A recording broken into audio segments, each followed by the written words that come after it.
Assalamualaikum warahmatullahi wabarakatuh. Selamat malam Waalaikumsalam. dan salam sejahtera bagi kita semua.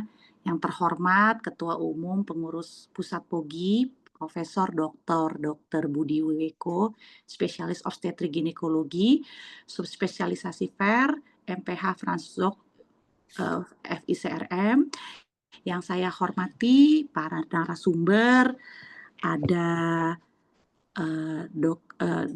Profesor Dr. Ova Emilia, Medical Dr. Med, Tria. SPOG Subspesialis Obstetrik, Izin Dr. Profesor. Tria. Ya, Malam ini dengan Dr. Tovan dan Dr. Tovan, Budi. baik Dr. Tovan. Ya, Dr. Tovan dan juga moderator Dr. Prita.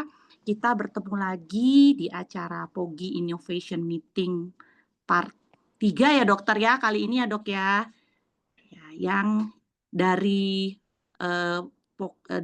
Pokja Inovasi Kesehatan Reproduksi, yaitu mengenai proyeksi kanker serviks di Indonesia tahun 2030.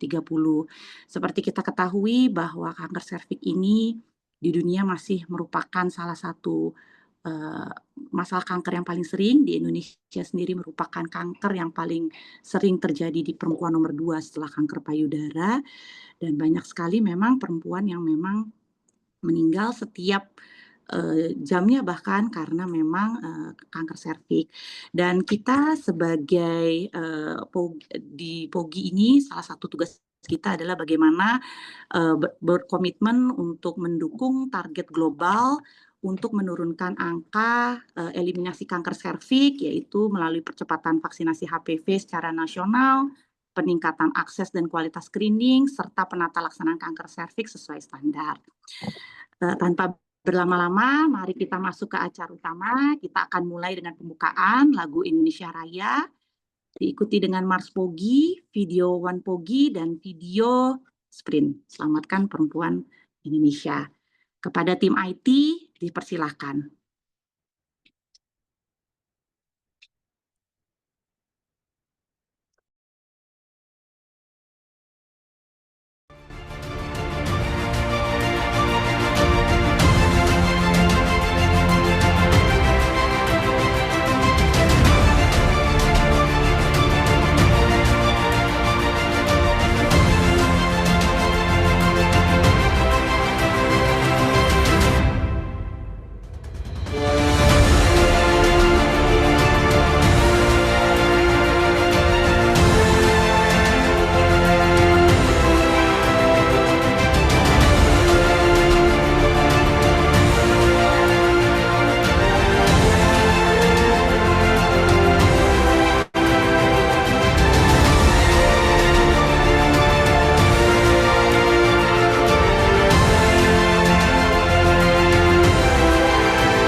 Di balik senyum ada luka yang terpendam, tangan yang bekerja tapi suara hilang. Mereka kuat tapi sering dilupakan. Langit biru tak selalu cerah, ada badai yang harus mereka tahan. Selamatkan perempuan Indonesia, jangan biarkan mereka terluka. Beri ruang, beri cahaya, selamatkan perempuan Indonesia.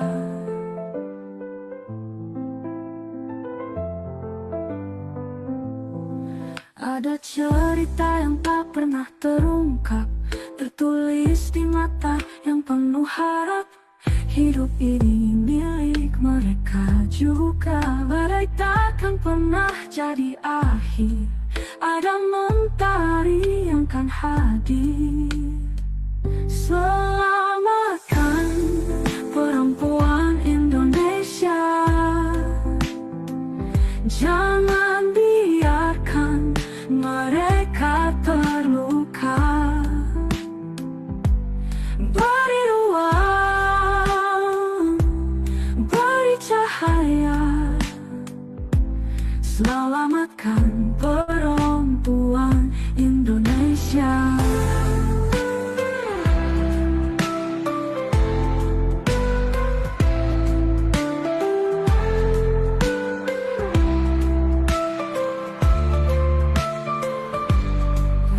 Cerita yang tak pernah terungkap, tertulis di mata yang penuh harap. Hidup ini milik mereka juga, badai takkan pernah jadi akhir. Ada mentari yang kan hadir. Selamatkan perempuan Indonesia, jangan biarkan mereka terluka. Beri ruang, beri cahaya, selamatkan perempuan Indonesia.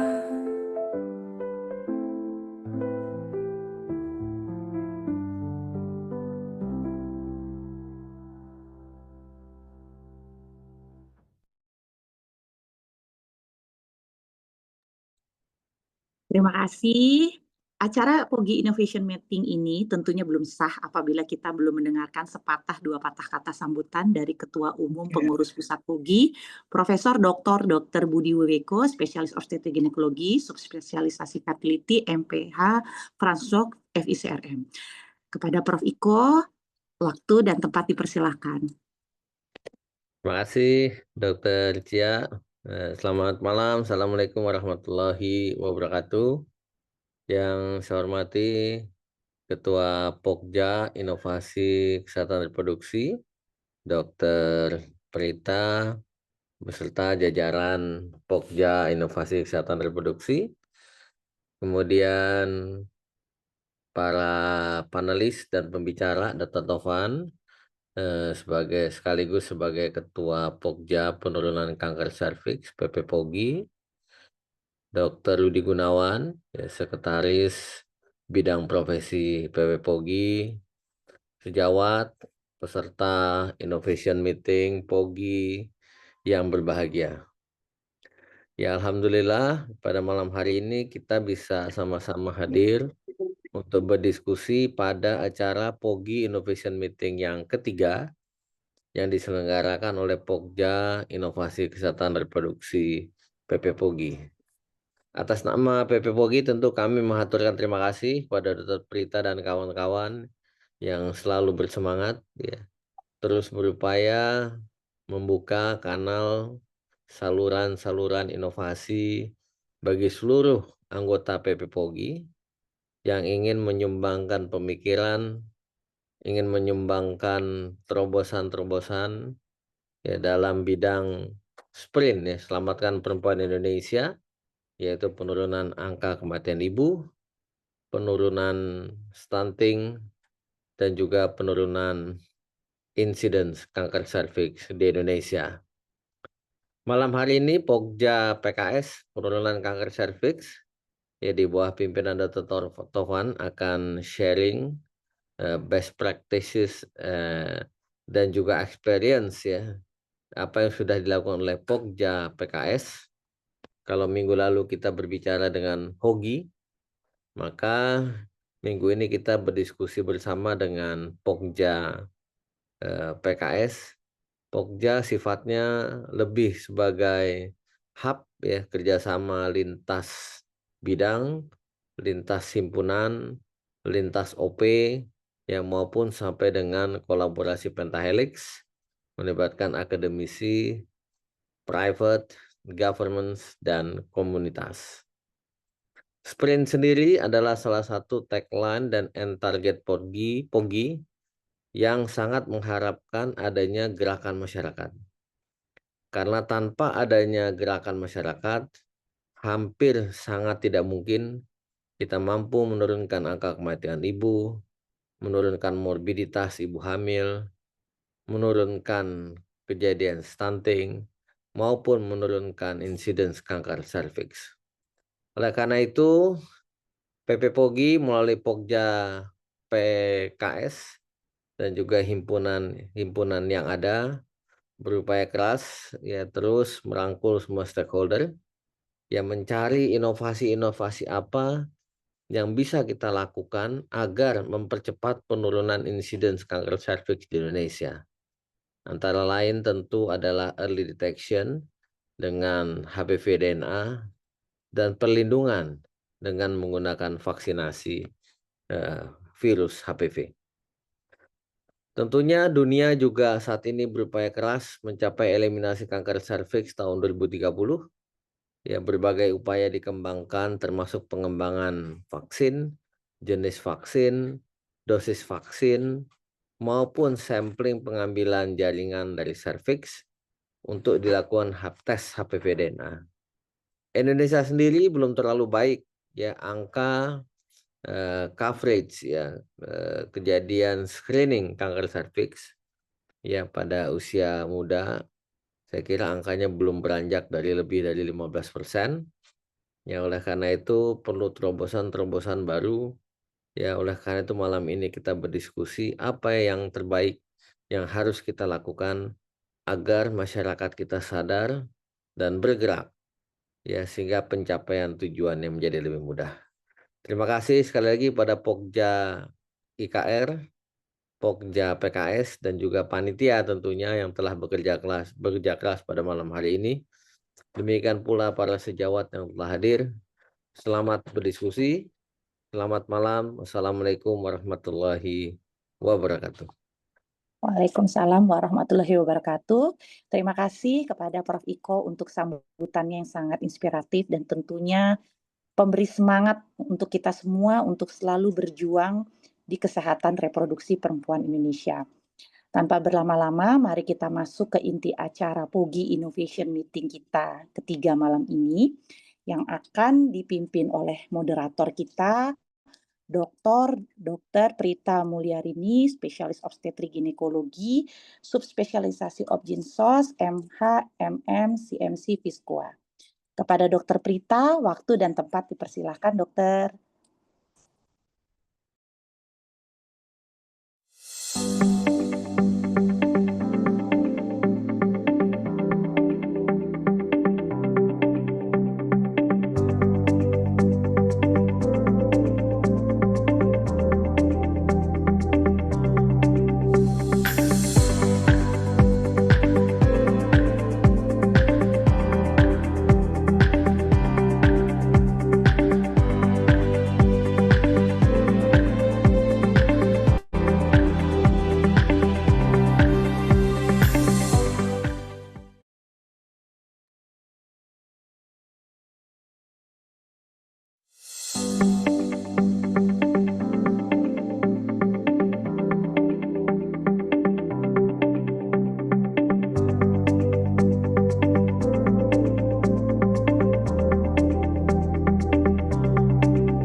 Assalamualaikum warahmatullahi wabarakatuh. Selamat malam, Profesor, sejawat sekalian, dan selamat datang kembali, Dokter Tovan. Apa kabar, Dokter?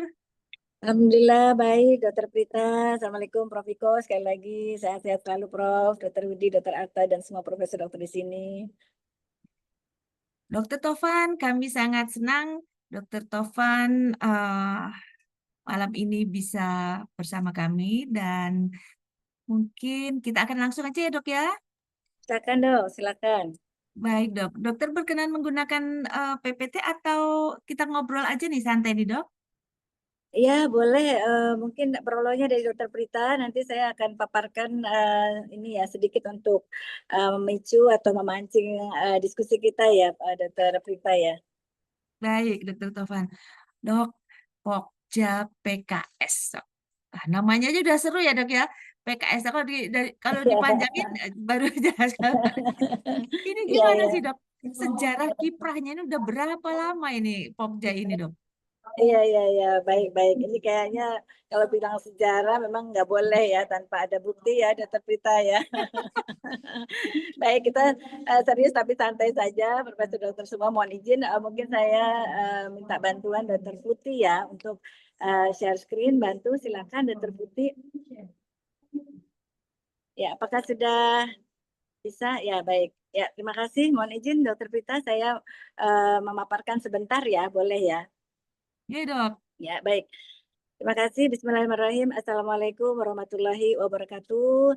Pertama-tama puji syukur kehadirat Allah Subhanahu wa taala tentunya yang telah melimpahkan segala nikmat ya, terutama nikmat sehat saat ini. Dan juga tak lupa saya mengucapkan terima kasih banyak kepada Prof. Iko selaku Ketua Umum PP POGI ya yang selalu mengarahkan, dan juga Dr. Prita ya yang luar biasa nih dari Pokja Inovasi dan teman-teman semuanya yang tidak dapat saya sebutkan satu persatu. Nah, di sini teman saya nih, senior saya Pak Rudi ya. Baik, jadi kalau tadi disampaikan oleh Dr. Prita bagaimana sejarah kiprah dari PKS atau Pokja penurunan kanker serviks ya, saya mohon izin mewakili teman-teman semua yang ada di Pokja penurunan kanker serviks ya, Bapak Ibu sekalian. Kami adalah beranggotakan 9 orang seluruhnya ya bersama saya dan sekretaris Dr. Syamel ya. Berikut slide. Ya, jadi kalau disampaikan tadi bagaimana sih tak kenal maka tak sayang tentunya ya. Jadi sejarah kiprah Pokja penurunan kanker serviks ya. Jadi ini bermula dari dulu ya kita mengenal ini senior yang luar biasa juga Prof Yudi ya yang saat ini ketua kolegium. Pada waktu itu periode pertama kali di bentuknya Pokja Penurunan Kanker Serviks ini ya pada periode beliau yaitu di tahun 2022 ya. Jadi memang kalau kita lihat di sini estafet yang akan sangat harmonis dan rasanya agresif ya, kita akan lanjutkan bersama Prof. Iko selaku Ketua PP POGI ya. Berikutnya silakan. Nah, bagaimana sih mengapa kita merasa perlu ini untuk membentuk Pokja PKS ini, Profesor Dokter sekalian ya. Jadi tadi sudah disampaikan di depan ya bahwa kanker serviks ini ironi sekali ya, bahwa betul-betul kanker yang dapat dicegah, kanker yang sangat dapat disembuhkan saat ini luar biasa ya. Namun kita masih Indonesia menjadi ranking pertama ya di internasional begitu ya. Jadi betul-betul di Asia Tenggara kita juara pertama insiden dan juara 2 dan sekarang kita meningkat alhamdulillah juara ketiga ya. Jadi meningkat artinya turun derajat gitu ya. Setelah Thailand naik peringkat. Nah, kenapa demikian? Kalau kita lihat dari 30 tahun terakhir kanker serviks di seluruh dunia itu menunjukkan penurunan sebenarnya ya, penurunan yang sangat lamban di seluruh negara, tapi ternyata Indonesia meningkat. Nah, ini sebenarnya udah alarm kebakaran untuk Indonesia ya. Kalau kita lihat di sini Globocan secara statistik dari tahun 2018, 2020 dan 2022 memang meningkat terus ini Dokter Prita ya. Jadi dari 32.469 sehingga sampai 36.694 ya. Nah, tadi disampaikan bahwa kita saat ini bukan lagi 1 jam setiap orang perempuan meninggal ya karena kanker serviks, tapi saat ini setiap 25 menit ya penderita kanker serviks itu meninggal ya. Jadi kalau kita bandingkan dengan Afrika itu 8,5 menit sekali setiap perempuan di Afrika itu meninggal ya. Jangan sampai kita jatuh pada negara yang tentu ya jauh dari status sosial ekonomi kita saat ini. Nah, kalau kita lihat di sini terutama adalah betapa terpuruknya ya angka cakupan screening kita, yaitu di tahun 2021 itu adalah sekitar hanya kurang dari 10% ya. Kalau kita lihat di sini bahwa target kita menuju eliminasi itu di tahun 2030 bukan eliminasinya, tapi bagaimana kita bisa mencapai triple intervention untuk 3 ya. Jadi untuk vaksinasi, screening dan treatment, yaitu kita screening itu mencapai 70%, lebih tinggi daripada cakupan dari WHO ya yang direkomendasikan oleh WHO. Nah, di sini kita bisa lihat kematian juga meningkat karena memang datang pada stadium lanjut dan kita bisa lihat bahwa hampir bahkan 80% ya datang pada stadium lanjut. Yuk, berikutnya. Nah, mungkin nanti kita akan beranjak pada pertanyaan-pertanyaan berikut ya. Jadi mengapa ini begitu agresif? Kalau kita lihat di sini dari struktur organisasi POGI saat ini tahun 2025 sampai 2028 kita tahu ada 7 bidang dan 11 Pokja, di mana Pokja Penurunan Kanker Serviks ini merupakan Pokja yang baru lahir ya. Jadi mudah-mudahan kita bisa bersama-sama kolaborasi ini Dokter Prita sebagai Ketua Pokja Inovasi, juga Pokja-Pokja yang lain sehingga kita bisa mencapai tujuan bersama tadi. Tidak mungkin kita mencapai sendirian ya. Berikutnya. Nah, memang bukan hanya POGI, jadi HOGI juga slide berikutnya.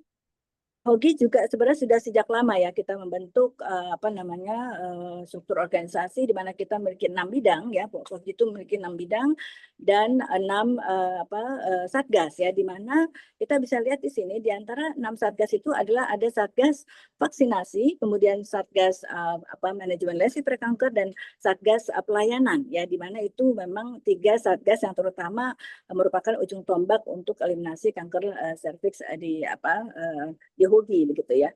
Slide berikut.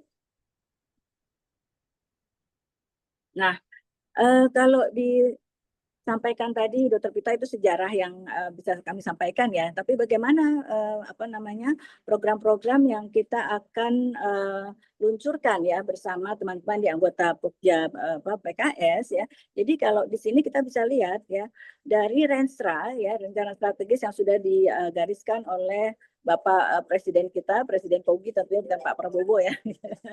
Di sini ada 20 poin ya yang kita bisa lihat dari mulai penguatan panduan ya PNPK, kemudian protokol ya, kemudian edukasi, advokasi, penelitian dan sampai media sosial juga kita aktifkan ya. Jadi memang kami di sini bersama teman-teman di Pokja PKS ya, kami sudah membagi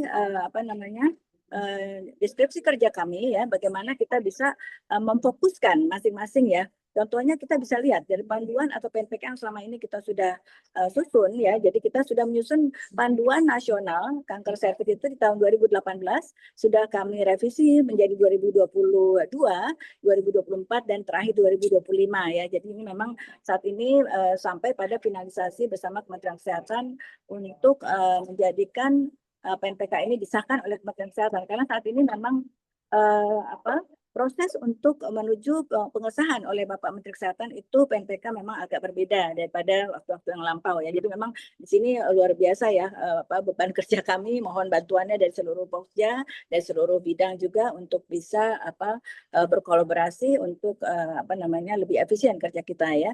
Ya, saya tidak akan menguraikan satu persatu, nanti mungkin lebih seru lagi kalau kita bisa diskusi ya, Dr. Prita ya. Berikutnya. Ya.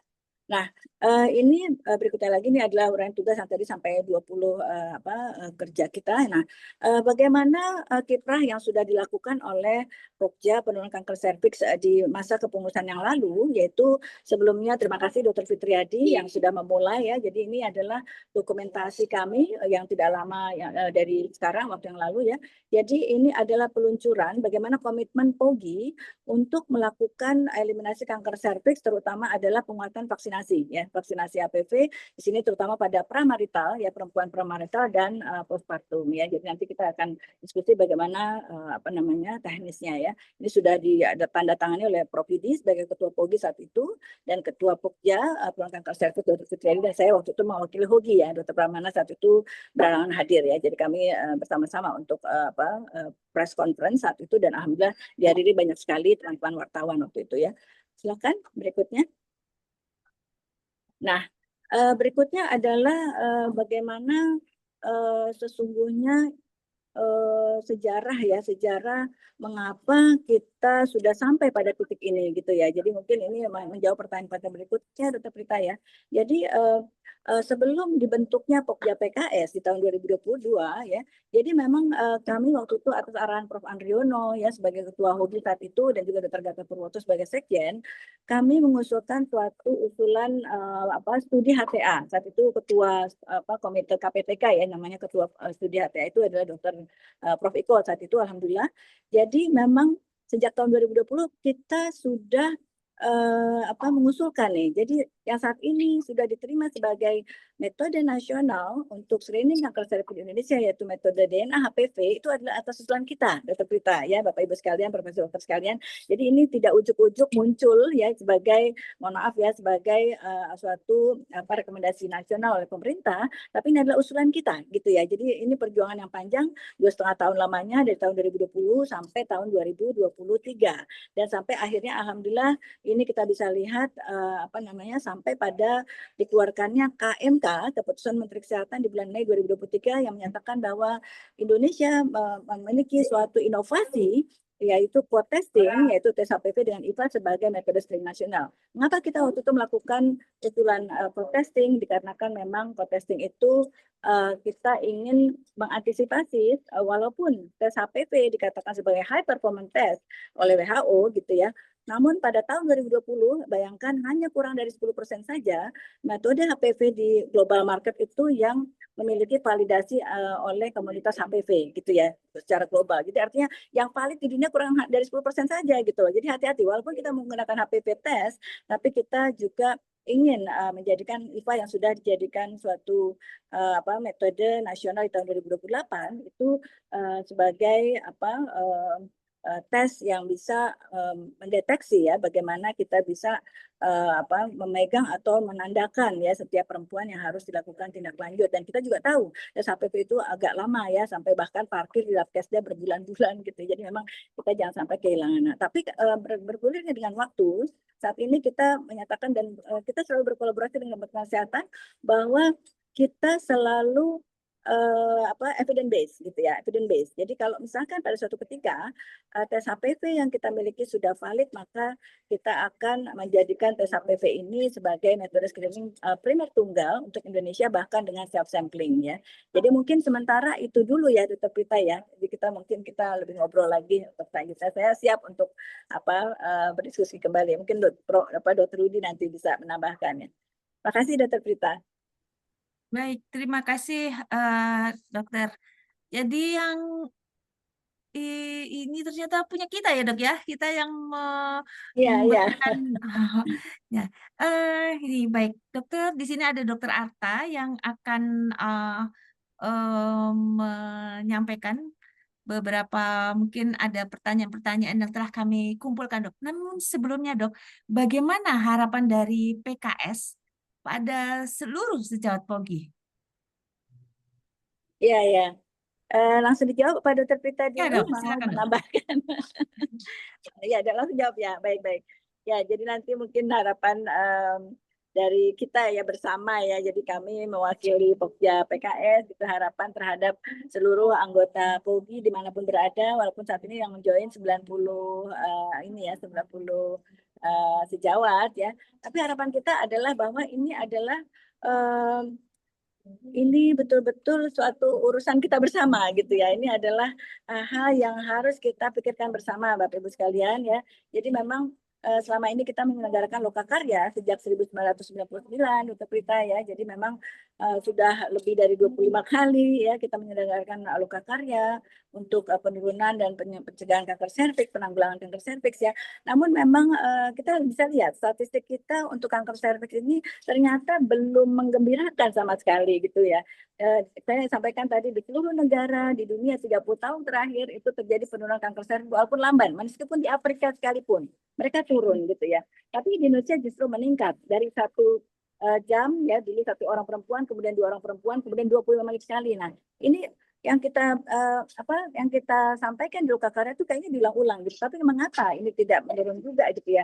Jadi kalau kita lihat bagaimana daya partisipasi dari teman-teman sejawat sekalian di seluruh Indonesia sebagai POGI-POGI cabang terutama ya. Dulu kita masih ingat ya bahwa Lokakarya itu diselenggarakan offline ya di salah-salah PIT atau POGI gitu ya Dokter kita ya. Tapi memang mohon maaf, saya juga belum nggak sampai yang tahun 1999 tentunya ya. Jadi saya agak belakangan juga ikut. Tapi yang saya amati memang itu antara ada dan tiada gitu ya. karena memang sering berbarengan dengan acara organisasi, dengan acara yang lain. Jadi kita paham, kita semua multi purpose gitu ya, multi purpose gitu betul-betul. Jadi bukan maksud mereka hit and run juga ya, tapi ternyata banyak kewajiban yang harus mereka tunaikan juga ya. Nah, berbahagia sekali ketika memang masa pandemi ya, itu memang hikmah yang luar biasa. Jadi ketika itu kita menyelenggarakan Lokakarya pertama di Padang waktu itu secara Zoom online ya, dan partisipannya luar biasa, lebih dari 1.000 partisipan ya, baik dari government ya, kemudian NGO, kita libatkan berbagai kementerian ya, dan kita memang bersemangat sekali untuk melakukan upaya advokasi dan juga untuk menyampaikan kolaborasi ya, bahwa minimal ada 15 bidang kementerian yang harus kita libatkan, karena ini bukan kewajiban dari Kementerian Kesehatan saja ya, tapi bahkan pada Kementerian Keuangan, Kementerian Agama, dan juga Kementerian Hukum dan HAM. Nanti kita seru lagi nih Dr. Prita, Dr. Arta ya, seru lagi bagaimana kita bisa ya mungkin meniru benchmark yang ada di internasional seperti Denmark gitu ya. Denmark itu kalau misalkan seorang perempuan yang sudah jadwalnya untuk di screening ya, belum datang screening, mereka dijemput gitu. Nah, seringkali berulang-ulang kita menyampaikan Lokakarya kepada Kementerian Hukum dan HAM, juga di bagian Hupor ya, bagian-bagian hukum di Kementerian Kesehatan juga itu apakah itu menentang suatu hak asasi manusia gitu ya. Nah, justru kita harus menggeser paradigma ini bahwa vaksinasi yang diwajibkan kepada anak-anak, saat ini kita bergerak ya pada usia 15 tahun, sebelum 15 tahun ya, bukan 11-12 lagi, tapi nanti kita catch up di tahun 2028 dengan usia 21 sampai 26 tahun perempuan gitu ya. Itu merupakan suatu hak asasi gitu ya. Setiap warga negara mendapatkan perlindungan kesehatan oleh suatu negara yang dinaungi ya, yang menaungi warga negaranya, dan juga bagaimana kita bisa menggeser tadi. Screening yang dilakukan itu adalah juga hak asasi setiap perempuan gitu sebagai warga negara, bukan suatu keharusan yang akhirnya mereka tuh kayaknya terpaksa, tapi suatu kenikmatan, suatu hal yang mereka harus tuntut gitu ya. Itu yang memang agak berat ya. Jadi memang kalau disampaikan tadi kembali lagi ke permasalahan awal nih. Ini harapannya gimana terhadap anggota POGI ya. Jadi waktu Lokakarya di Padang pertama kali di atas 1.000 partisipan itu luar biasa. Kita merumuskan kesimpulan, rekomendasi gitu ya dari tahun ke tahun, kita meluncurkan algoritma segala macam.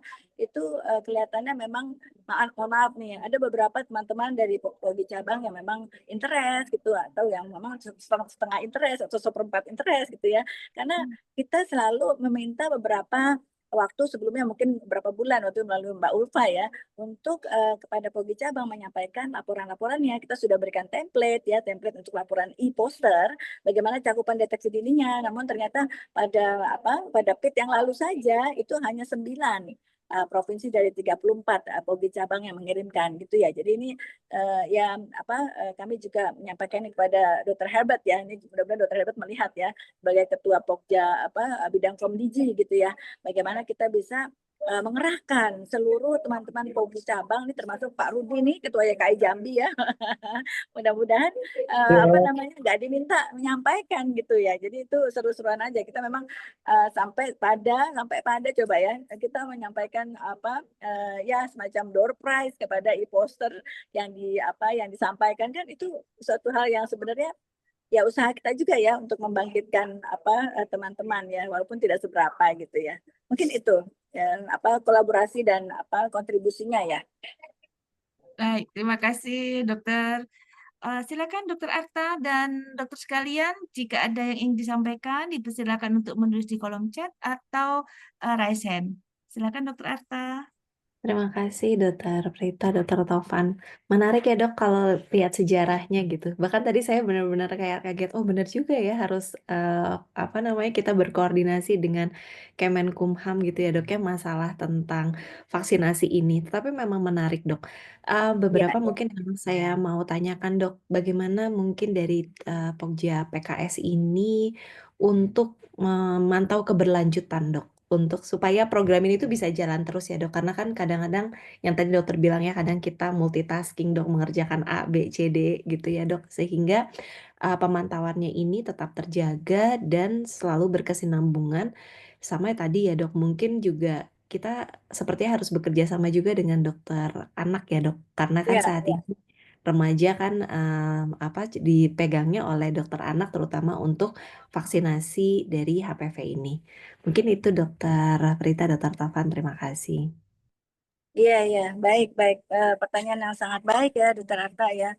Jadi mungkin saya bisa lanjutkan presentasi yang tadi, Dokter Putih ya, boleh bisa dibantu ya.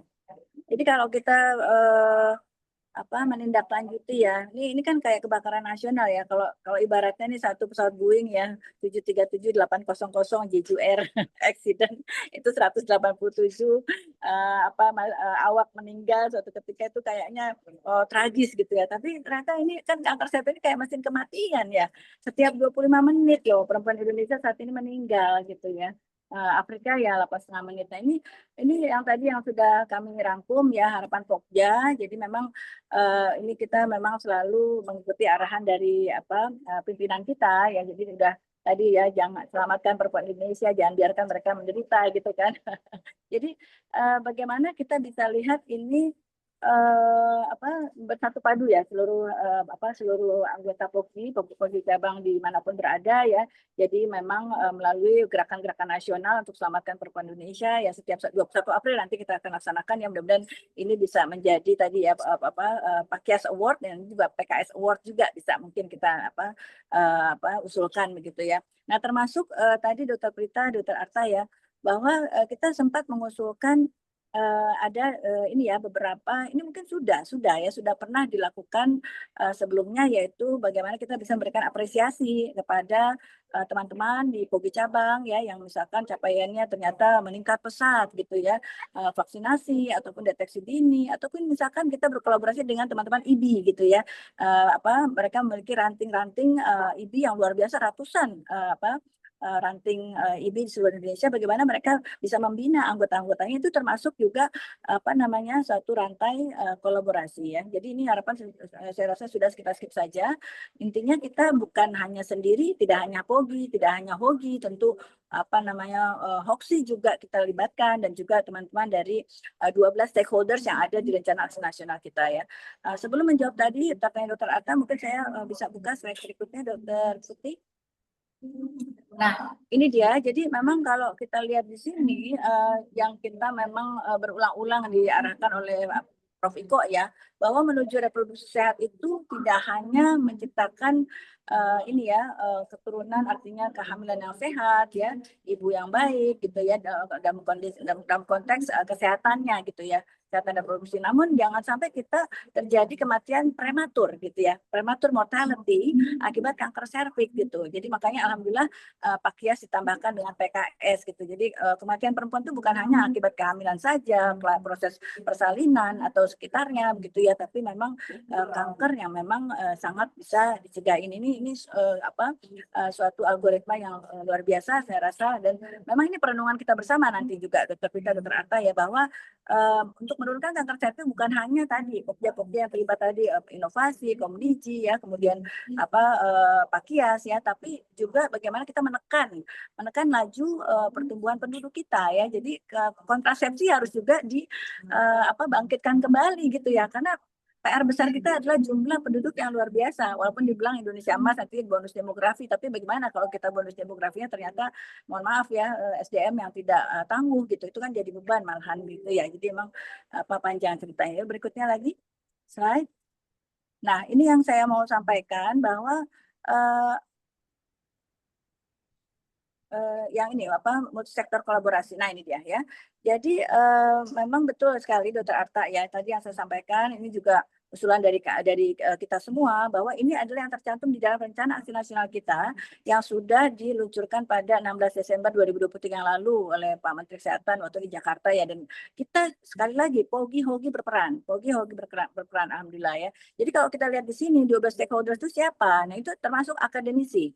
Akademisi itu siapa ya? Termasuk tadi dokter anak, dokter penyakit dalam bahkan. Karena segini ya, vaksinasi itu seakan-akan, mohon maaf nih ya, jadi kalau kita lihat dari dari target awal vaksinasi kita kan 11-12 tahun ya.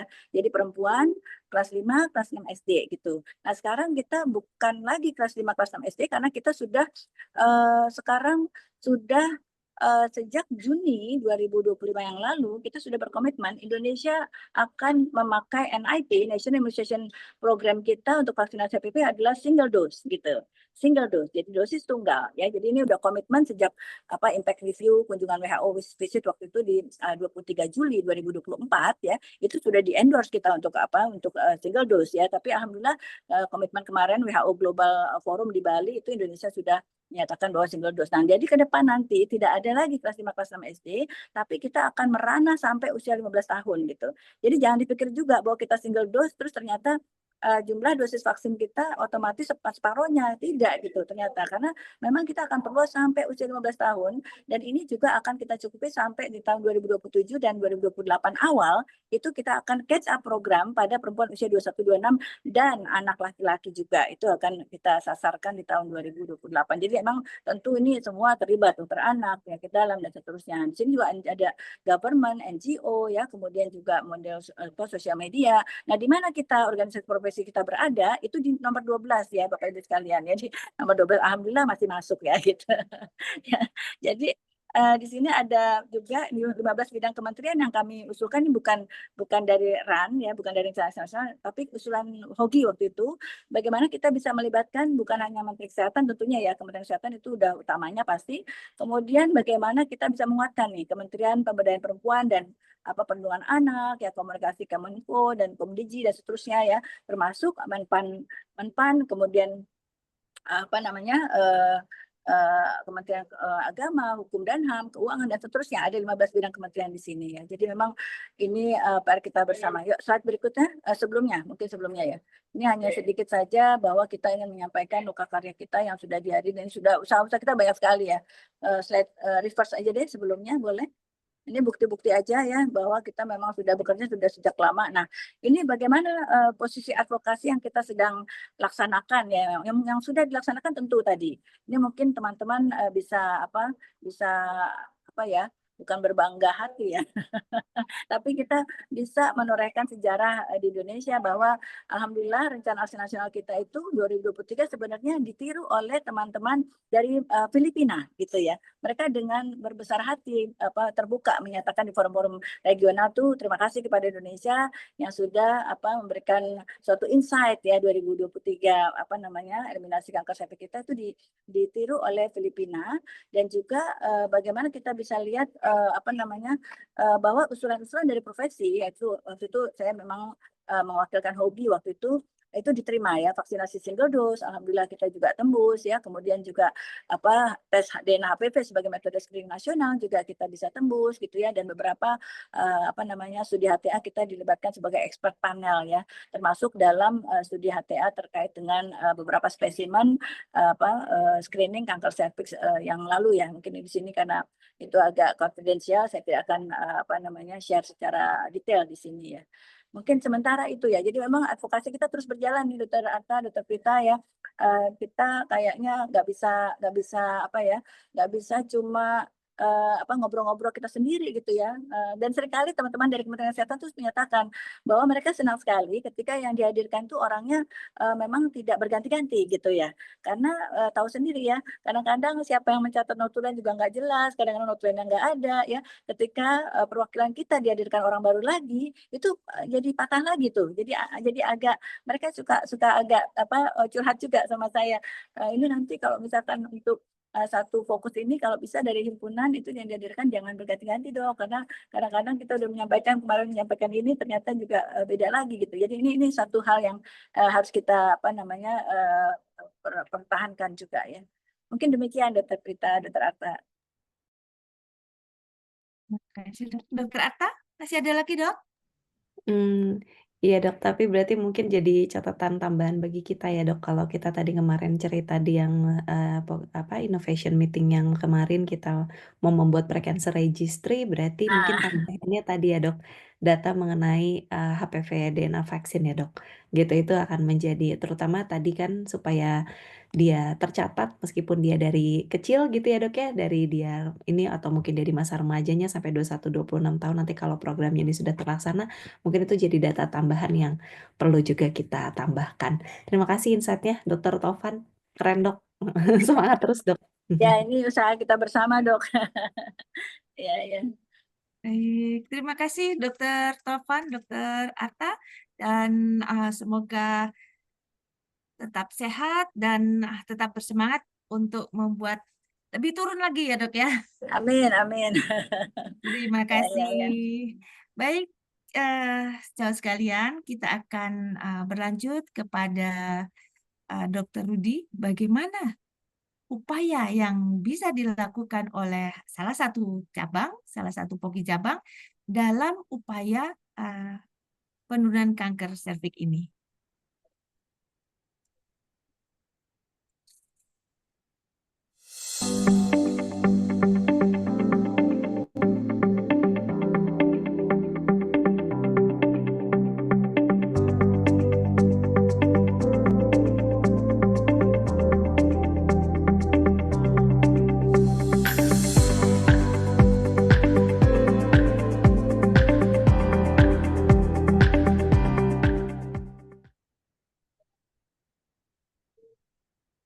Selamat malam, Dokter Rudy. Selamat malam, Dokter Prita. Bagaimana kabar, Dokter? Alhamdulillah sehat. Alhamdulillah. Dokter, kami sangat ingin mendengarkan bagaimana kiat-kiat yang dilakukan dokter bersama tim dalam upaya penurunan kanker serviks ini di Jambi, Dok. Sudah berapa lama program ini dicanangkan, dilaksanakan, dan mungkin ada beberapa kiat yang sebelumnya sudah pernah dilaksanakan dan ternyata kiat yang terakhir yang paling berhasil atau bagaimana dok? Supaya menjadi benchmark dan menjadi inspirasi bagi POGI lain. Silakan dok. Oke, Saya share screen ya. Silakan dok.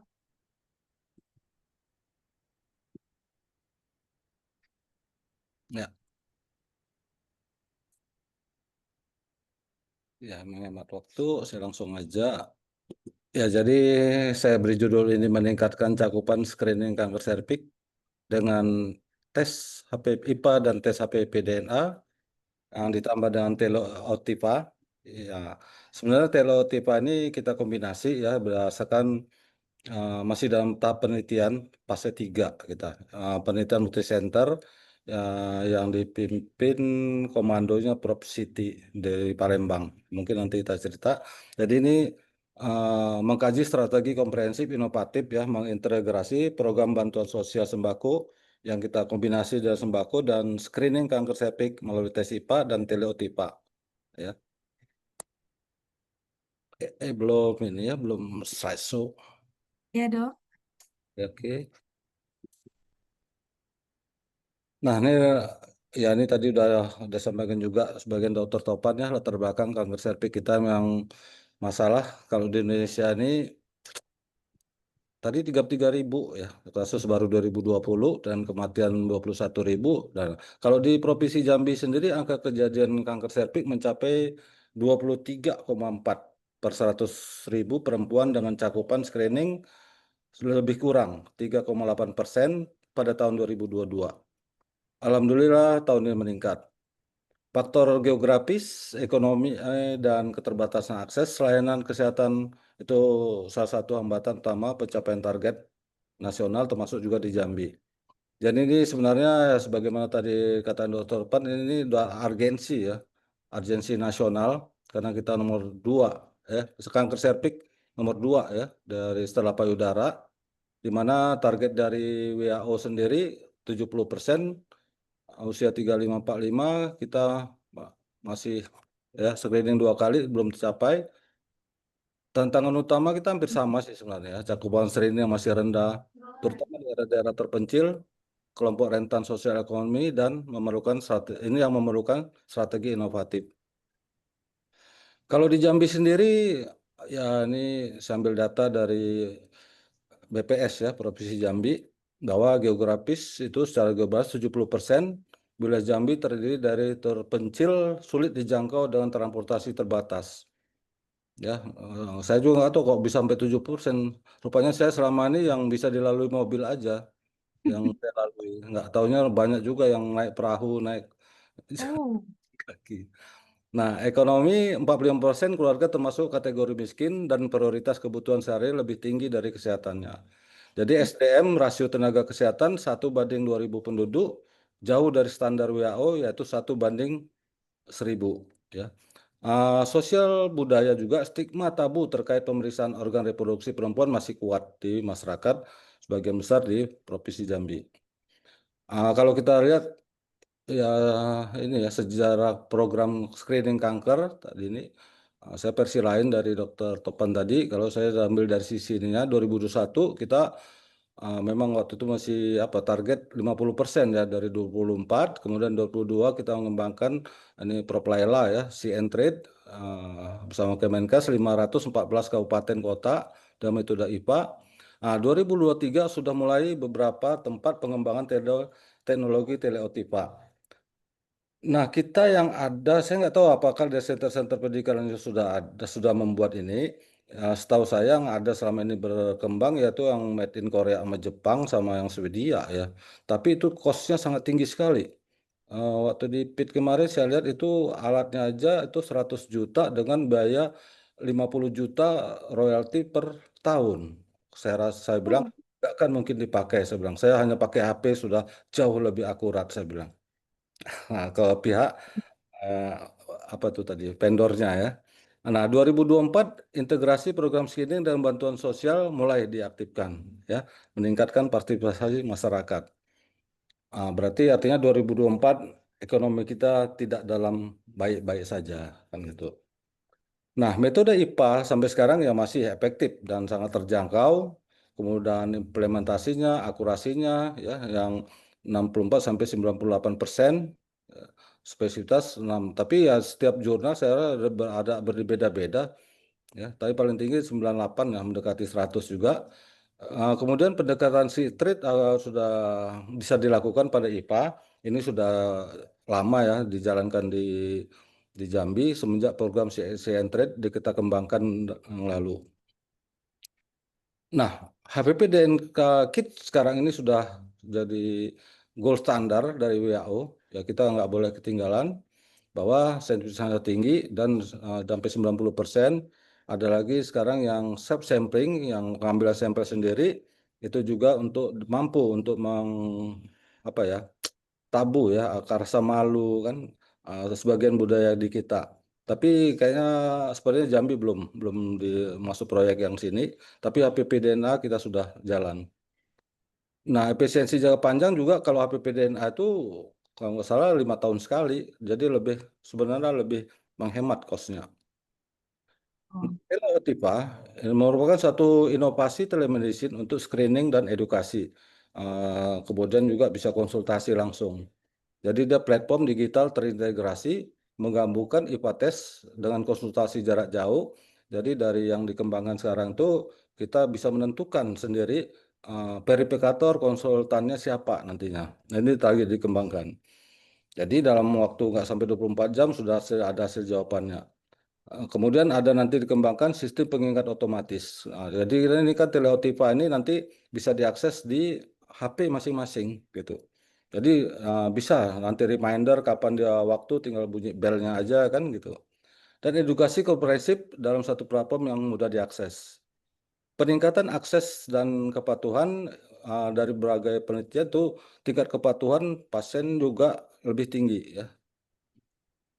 Koordinasi langsung tidak lanjutnya yaitu mempermudah koordinasi lanjut screening dan memastikan kontinuitas perawatan dan deteksi hingga pengobatan dini yang tepat waktu. Ya. Ini yang kita pakai kemarin itu adalah teleotipa yang sedang dikembangkan oleh Intelligent System Research Group Universitas Sriwijaya dan dipimpin diketuai Prof. Insinyur Siti Nurmaini. Ya, mengatakan bahwa pada periode sebelumnya pada fase kedua kemarin, Televita itulah dikembangkan sebenarnya sejak 2019 fase 1, kemudian ini sudah dijadikan disertasi dari dokter ya, dari Dr. Agustiansah Patius ya. Sekarang kita dari pihak Kemenkes minta ini dijadikan penelitian multi-center. Saya rasa ini cukup bagus ya. Yang ini kalau bisa kita mau mengembangkan lagi di POGI ya kita mungkin tinggal ngomong aja Prof Siti gitu. Kalau maksud saya itu ini kan masuk fase 3 memerlukan kalau bisa perlu jutaan sampel gitu. Biar Iya. akurasinya lebih tinggi gitu. Karena yang pernah juga saya pakai yang dari Made in Korea sama itu dia masih ada bias juga. Nah, bukan berarti ini lebih baik. Justru di sinilah kita sedang mengembangkan biar lebih baik lagi akurasinya jauh lebih tinggi. Karena pada kita kemarin masih ada juga memang temuan, itulah yang mau kita koreksi sebenarnya. Ada yang kita nemukan 6 IPA positif, tapi ini negatif, tapi ada yang IPA negatif, dia ada 59 itu positif. Inilah mau kita bicarakan dengan pihak nanti otaknya dari Intelligent System Research nanti. Untuk menguatkan tadi. Untuk sementara kalau kalau sampel yang sangat sedikit yang kemarin itu efektivitasnya sekitar 78%, tapi kalau yang kemarin disampaikan Prof Siti sudah mencapai 90%. Nah, itu kan data di saya ya, yang hanya sampel sedikit gitu. Ini contoh gambarnya. Ini kita nanti ini data-data semua lengkap nanti dia ada tinggal pilih. Ini ada buku petunjuknya. Ini tim intelligence system. Saya rasa kalau memang belum ada kita bisa komunikasi dengan pihak ini, kita memperluas jangkauan lagi ya untuk sampel yang lebih banyak, jadi multi center banget, biar akurasinya lebih tinggi. Jadi bisa kita gunakan sampai ke pelosok-pelosok yang ada sinyalnya nanti. Ini. Nah, kemudian kita kombinasi kegiatan kita dengan bantuan sembako, yaitu ide-ide cemerlang waktu dalam rapat aja tiba-tiba gitu kan. Kita ada dana, oh kita kasih souvenir gitu kan. Kenapa kita kasih souvenir? Sembako dong, bisa dipakai kan gitu. Oh iya, akhirnya kita realisasi dari sembako. Yang awalnya peserta itu ya sudah seminggu itu hanya 6 orang, berapa orang daftar 15, gitu ada sembako dalam sejam aja udah puluhan daftar. Itu. Nah, jadi dalam waktu kita 3 hari itu, kegiatan kita 10 hari ya, kita bagi 5 tempat, selama 10 hari itu kita 306 yang terperiksa dari 326 yang daftar. Sementara selama ini 2024 itu kita paling hanya 200 orang Oh, per bulan hampir rata-rata di setiap kabupaten kota gitu. Ini kita dalam 10 hari bisa 300 lebih. Nah, andaikan ini kita terapkan di tempat lain lagi, kalau kita ini mau ke Jambi, ada 11 kota kabupaten dapat mencapai dalam 10 hari 300, kita kali ini udah 3.000. Ah, ini mungkin yang lebih ini.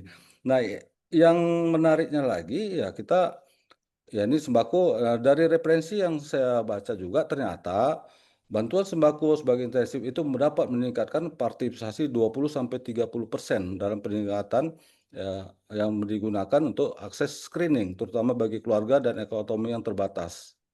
Ya. Jadi efektivitas dan komunitas rentan model ini terbukti sangat efektif diterapkan di komunitas dengan tingkat kemiskinan tinggi yang menciptakan motivasi tambahan untuk partisipasi aktif. Itu. Kemarin kita nggak muluk-muluk ya, nggak usah ada beras, nggak. Kita hanya sekedar minyak 0,5 kilo ya seadanya sama. Pokoknya kalau nggak harga sekitar 22-25 ribu rupiah saja sih sebenarnya. Daripada souvenir kadang 30 ribu. betul, betul, Dok. Jadi kita kasih walaupun murah, tapi yang sangat berguna. Ya waktu itu kita rencana beras ya, tapi ternyata beras sangat tinggi, nggak cukup dana. Jadi kita ya hanya minyak, tepung, sama gula, ya kan? Ya mungkin berikut kita tambah garam lah, ya kan? Nah, konsep pemberian sembako sebagai insentif kesehatan masyarakat, ini ada teorinya juga ya. Saya baca dari model inovasi pelayanan publik termasuk. Jadi konsep ini mengintegrasikan program bantuan sosial dengan layanan kesehatan preventif. Dia menciptakan win-win solution untuk pemerintah dan masyarakat dalam upaya meningkatkan derajat kesehatan.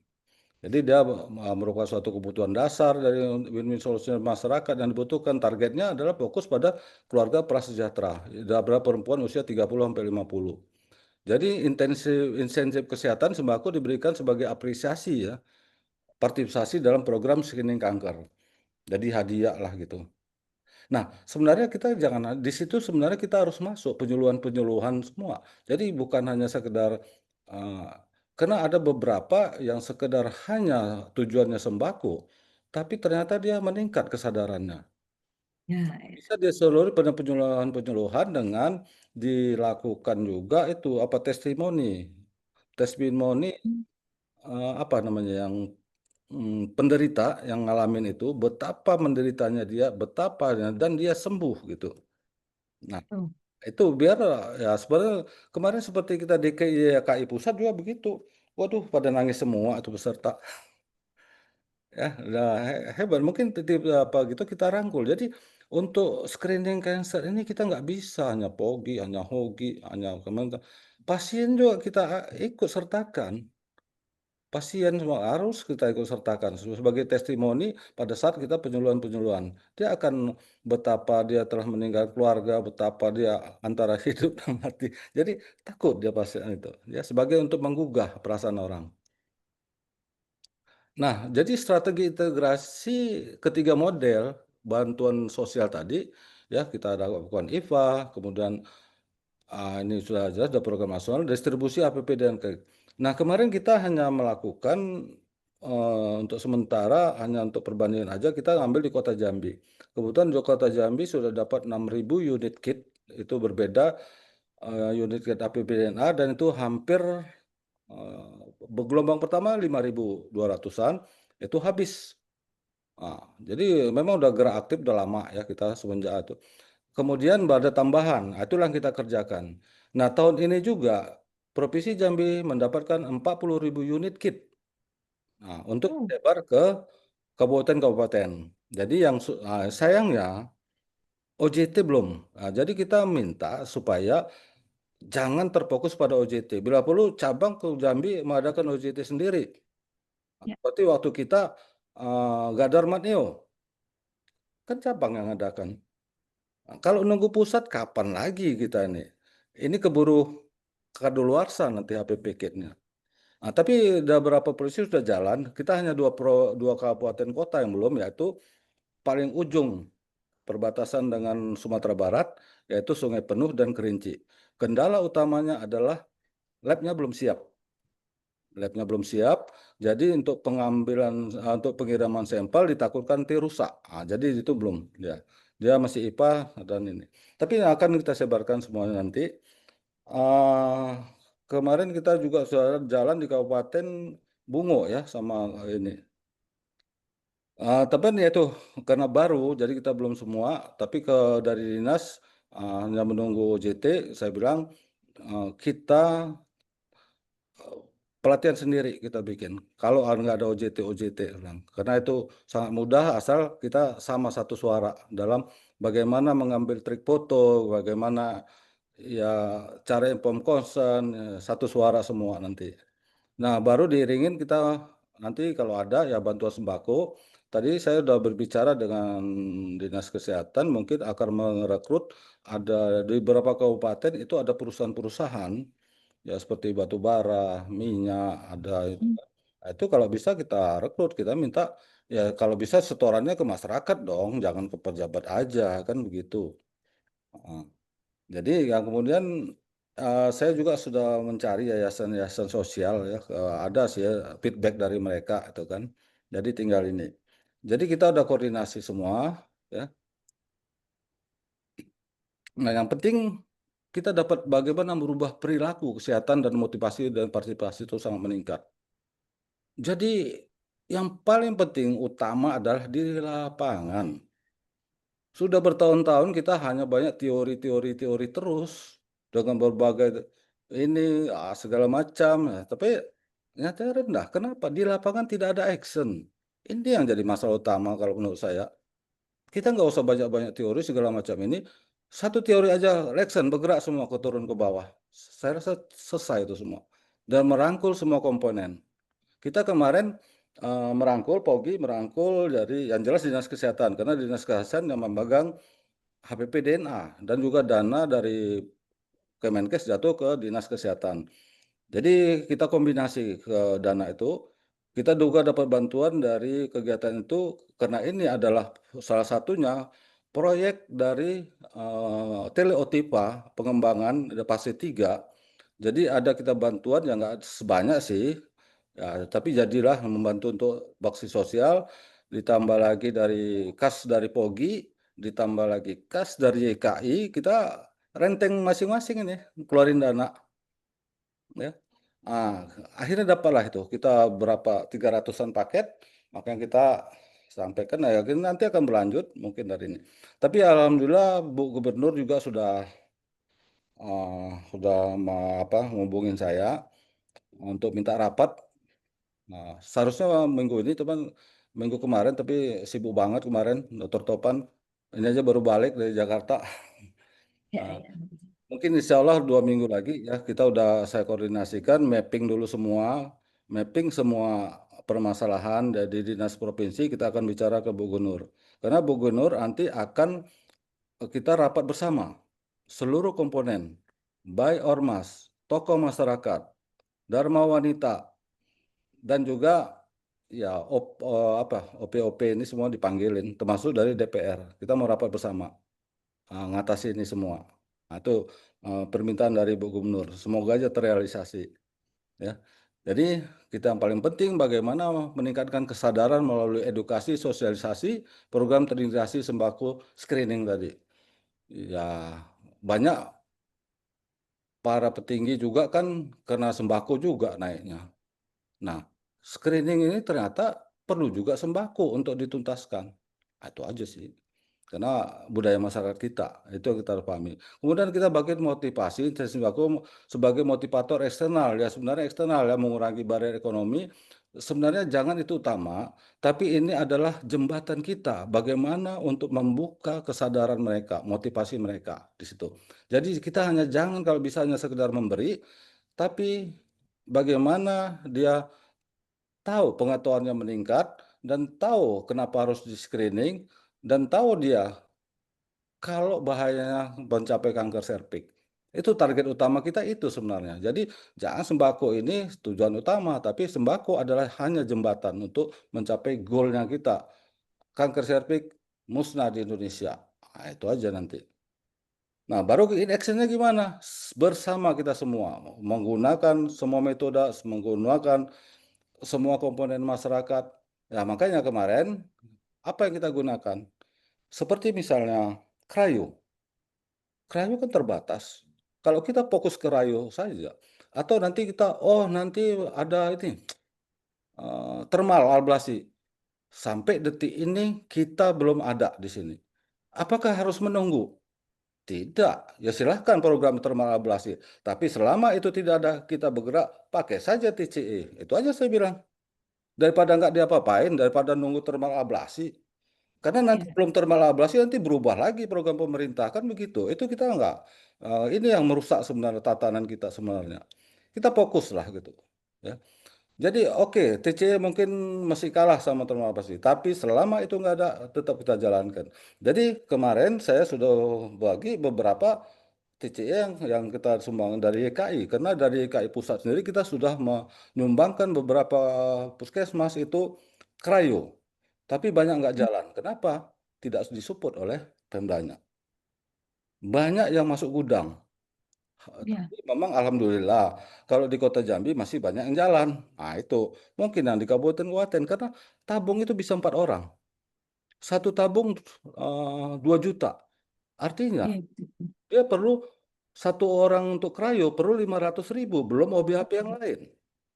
Nah, kalau dihitung-hitung mau dihitung jasa mungkin 900-an. BPJS hanya menanggung 160. Oleh sebab itu krayo gagal. Nah, itu dia ya. Nah, kemudian dampak sosial sudah aneh. Ini perkembangan kita gerakan bermula dari dilakukannya OJT ya, Dr. Topan sama Dr. Lela ini dulu ya. 28 29 November ya kita kota kalau nggak salah dengan Batanghari itu ya. Nah, disitulah kita setelah November, kemudian mulai pelaksanaan lapangan itu Februari 2024. Setelah HPPDNA ini maksudnya HPPDNA, kalau IPA kita udah jalan dari jauh sebelum hari, udah jalan IPA. Tapi yang HPPDNA ini kita mulai Februari 2004 setelah menerima 5.800 unit kit HPPDNA dari ini untuk Kota Jambi ya. Kalau dinas kemarin belum, ini masih Kota Jambi.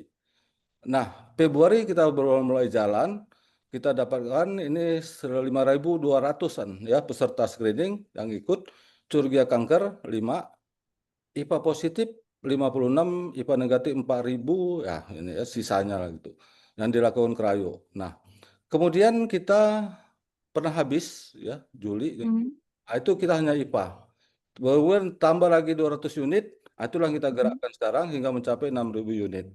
Ya. Nah, tahun 2025 Dinkes Provinsi mendapat lagi 40.000 unit kit HPPDNA. Inilah yang mau kita kawal semua nih, pergerakan ini. 40.000 unit kit. Kendala saya tanya di dinas, belum ada UJT, belum, tapi sudah didaftarkan. Saya bilang, kumpul semua petugas, kita akan briefing seluruhnya. Tanpa UJT. Kalau nunggu UJT entah kapan selesainya, kan begitu. Nah, ini perbandingan kasus. Tahun 2023, cakupan screening 4,2% dari target populasi, ya. Ini di Provinsi Jambi ya, di provinsi. Jumlah peserta 23.696, ini yang IPA. Ditemukan 265 kasus IPA dengan rata per bulan 189 peserta. Tahun 2024, cakupan screening alhamdulillah meningkat dikit aja, 4,56.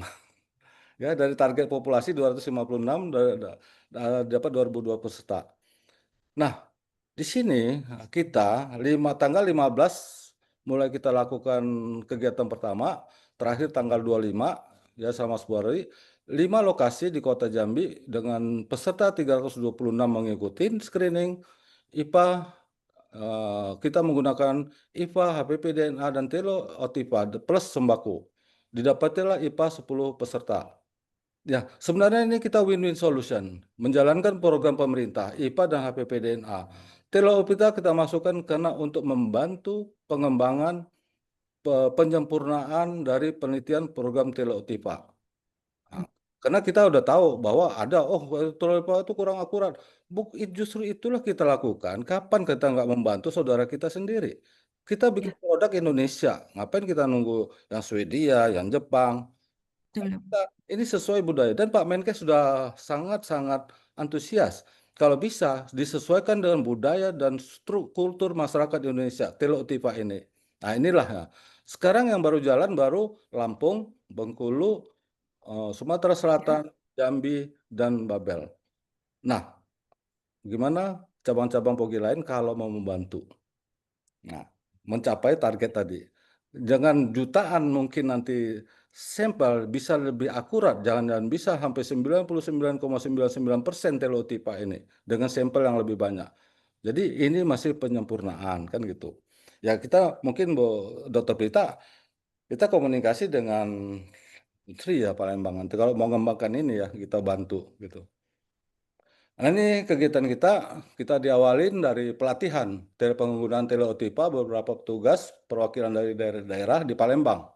Ya ini kemudian kita di Jambi langsung rapat ya kita mengundang seluruh tapi mesti organisasi profesi dinas kesehatan kepala-kepala puskesmas untuk di Kota Jambi dulu kita bergerak ya. Nah, setelah itu barulah kita jalankan tanggal 15 merangkul semua komponen IBI, YKI, ya, dinas kota. Alhamdulillah nanti gerakan berikutnya lebih luas lagi kita, karena ini untuk mempercepat aja kegiatan karena kita diminta kalau nggak salah dari Kemenkes itu kalau bisa Oktober itu sudah selesai itunya, baru nanti ada laporan tahun depan. Jadi saya sudah sampaikan ke Prof Siti, kenapa nggak kita kembangkan lagi mencari sampel yang jauh lebih banyak. Nah, sebenarnya Prof Siti setuju. Dan apakah kami selesai sampai di sini saja? Kami tetap lakukan teleotipa untuk selanjutnya. Ya, memang teleotipa yang ini sudah bisa di-download di aplikasi Android. Tapi karena ini belum launching untuk umum karena kita masih penyempurnaan setara. Jadi hanya yang apa ya, penyumbang-penyumbang sampel aja yang nanti dikasih link. Nah, seperti untuk Jambi kita ada apa tuh verifikator mungkin saya sendiri nanti verifikator juga ditunjuk kita random. Misalnya saya dengan Dokter Patius, nanti Pak udah punya Dokter Irawan ke saya, atau saya nanti ke Dokter Dino gitu. Jadi biar lebih akurasinya lebih tinggi gitu. Jadi tidak hanya satu pemeriksa. Nah itu. Nah setelah kita jalankan ini ada audisi dari kunjungan dari Palembang ya kegiatan kita di supervisi. Ini kegiatan di Puskesmas ya sampai antri-antri. Alhamdulillah mereka tidak hanya sekedar anti sembako dan mereka kesadarannya tinggi. Bahkan kita ketemu polip juga kita lakukan langsung. Nah yang ada krayo Puskesmas positif kita lakukan krayo, yang tidak ada Puskesmas pada diangkut kita main TCE yang dengan syarat kita juga ini sambil menilai bagaimana tingkat kesadaran kembalinya masyarakat setelah kita diedukasi tadi. Nah ini sebenarnya dari kegiatan-kegiatan ini banyak sih penelitian-penelitian yang bisa dilakukan ini ya. Nah, ini sebelum kegiatan di Puskesmas kita briefing ya dulu. Ini alhamdulillah juga Pak Lurah juga ikut, ada yang Bu Camat juga ikut. Ya. Jadi kita kegiatan ini sangat diantusias dari masyarakat. Bahkan ada beberapa lurah itu minta diadakan lagi. Jadi saya sampaikan ini diadakan terus-menerus. Tidak sampai di sini. Nah, itu teman tergantung nanti bagaimana kebijakan-kebijakan pimpinan daerah di mana inti utamanya adalah POGI wajib turun ke lapangan. Membawa rekan-rekannya IBI, ID turun. Jadi kita kemarin IBI, ID, POGI, YKI Apa lagi tuh? Ya, beberapa itu ikut semua ya. Nih. Jadi peningkatan drastis ya, gerakan di bulan September 5 tempat dalam 10 hari itu kolaborasi antara POGI, Dinkes Kota, IBI, ISID ya, yang pemegang teknologi tadi, RSMA Palembang sebagai pusat untuk klinisinya, dan YKI. Yang kita lakukan kombinasi IPA APBDNA. Kenapa? Ternyata teleotiba ada nilai jualnya. Nilai jualnya adalah bagi orang-orang pengetahuannya lebih naik dikit lah, karena dokter-dokter aja banyak ikut. Karena keinginan tahu mereka itu teleotiba apa sih? Oh, suatu teknologi yang baru kita bilang ini, wah pada ikut semua. Nah, kemudian kita sampaikan juga bahwa HPP DNA ini harganya kalau di satu laboratorium bisa 1,5 juta kita sampaikan, dan semua itu kita sampaikan ke pasien. Jadi mereka dapat sembako gratis 1,5 juta pemeriksaan HPV DNA. Mengetahui lagi mereka mau dengar terapi apa sih, kita jelasin juga di situ sambil meningkatkan pengetahuan mereka. Ya, tambah lagi sembako. Jadi 5 kegiatan baksos yang total tadi berapa 326, 307 yang nih, yang ada yang memang nggak datang karena ada kendala waktu itu apa ya sakit kan. Nah, kita dapatkan dari 307 ini 10 orang. Disinilah temuan kita. Disinilah kita teleotipa mau kita apa tuh namanya perbaiki apa bukan perbaiki kita aktifkan lah kita Develop, dikembangkan. kembangkan ya.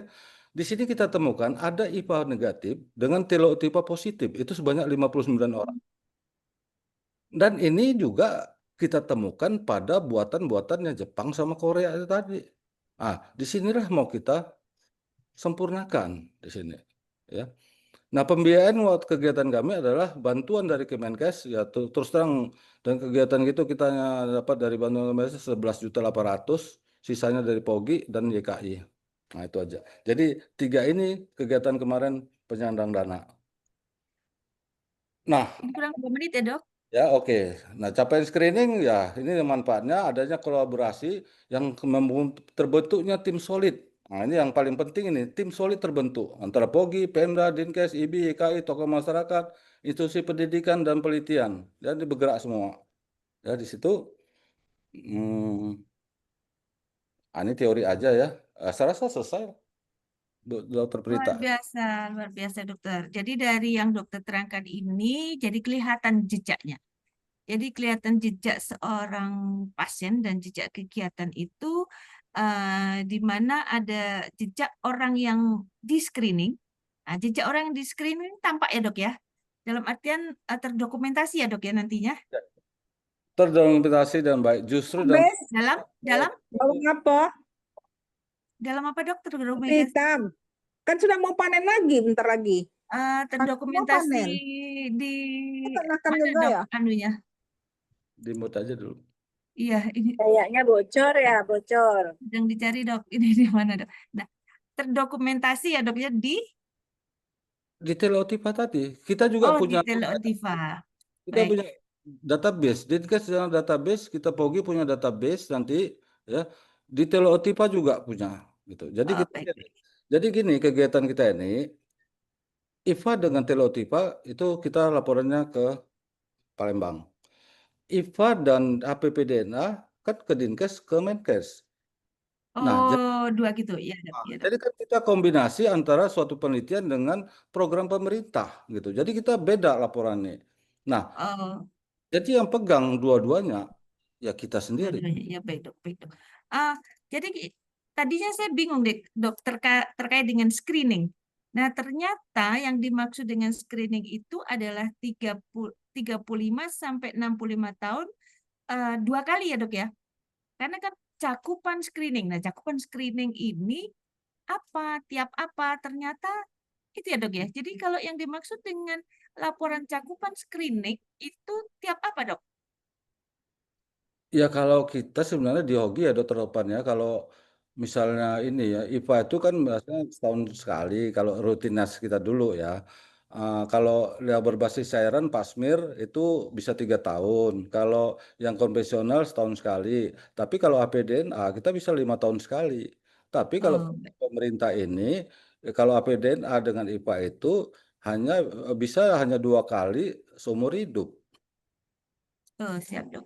Program Ya, pemerintah. Saya boleh menambahkan ya mungkin ya Dr. Vita ya. Ya dok, Suara saya masih jelas nggak ya? coba lah dok, masih cetar dok. Oh iya ya, alhamdulillah. Ini masih di airport saya. Ya, jadi gini, ya ini nih yang memang betul sekali ya. Jadi memang ini yang harus kita seragamkan ya. Kalau kita bicara tentu apa yang kita konteksnya apa nih? Apakah evidence ataukah value gitu ya. Jadi kalau tentang target usia screening pun di dunia kan benchmarknya berbeda-beda ya, gitu ya. Jadi kebanyakan itu memang kayak ECOG gitu ya, terus ya United States Task Force gitu ya, itu mereka 30 sampai 65 tahun memang begitu ya.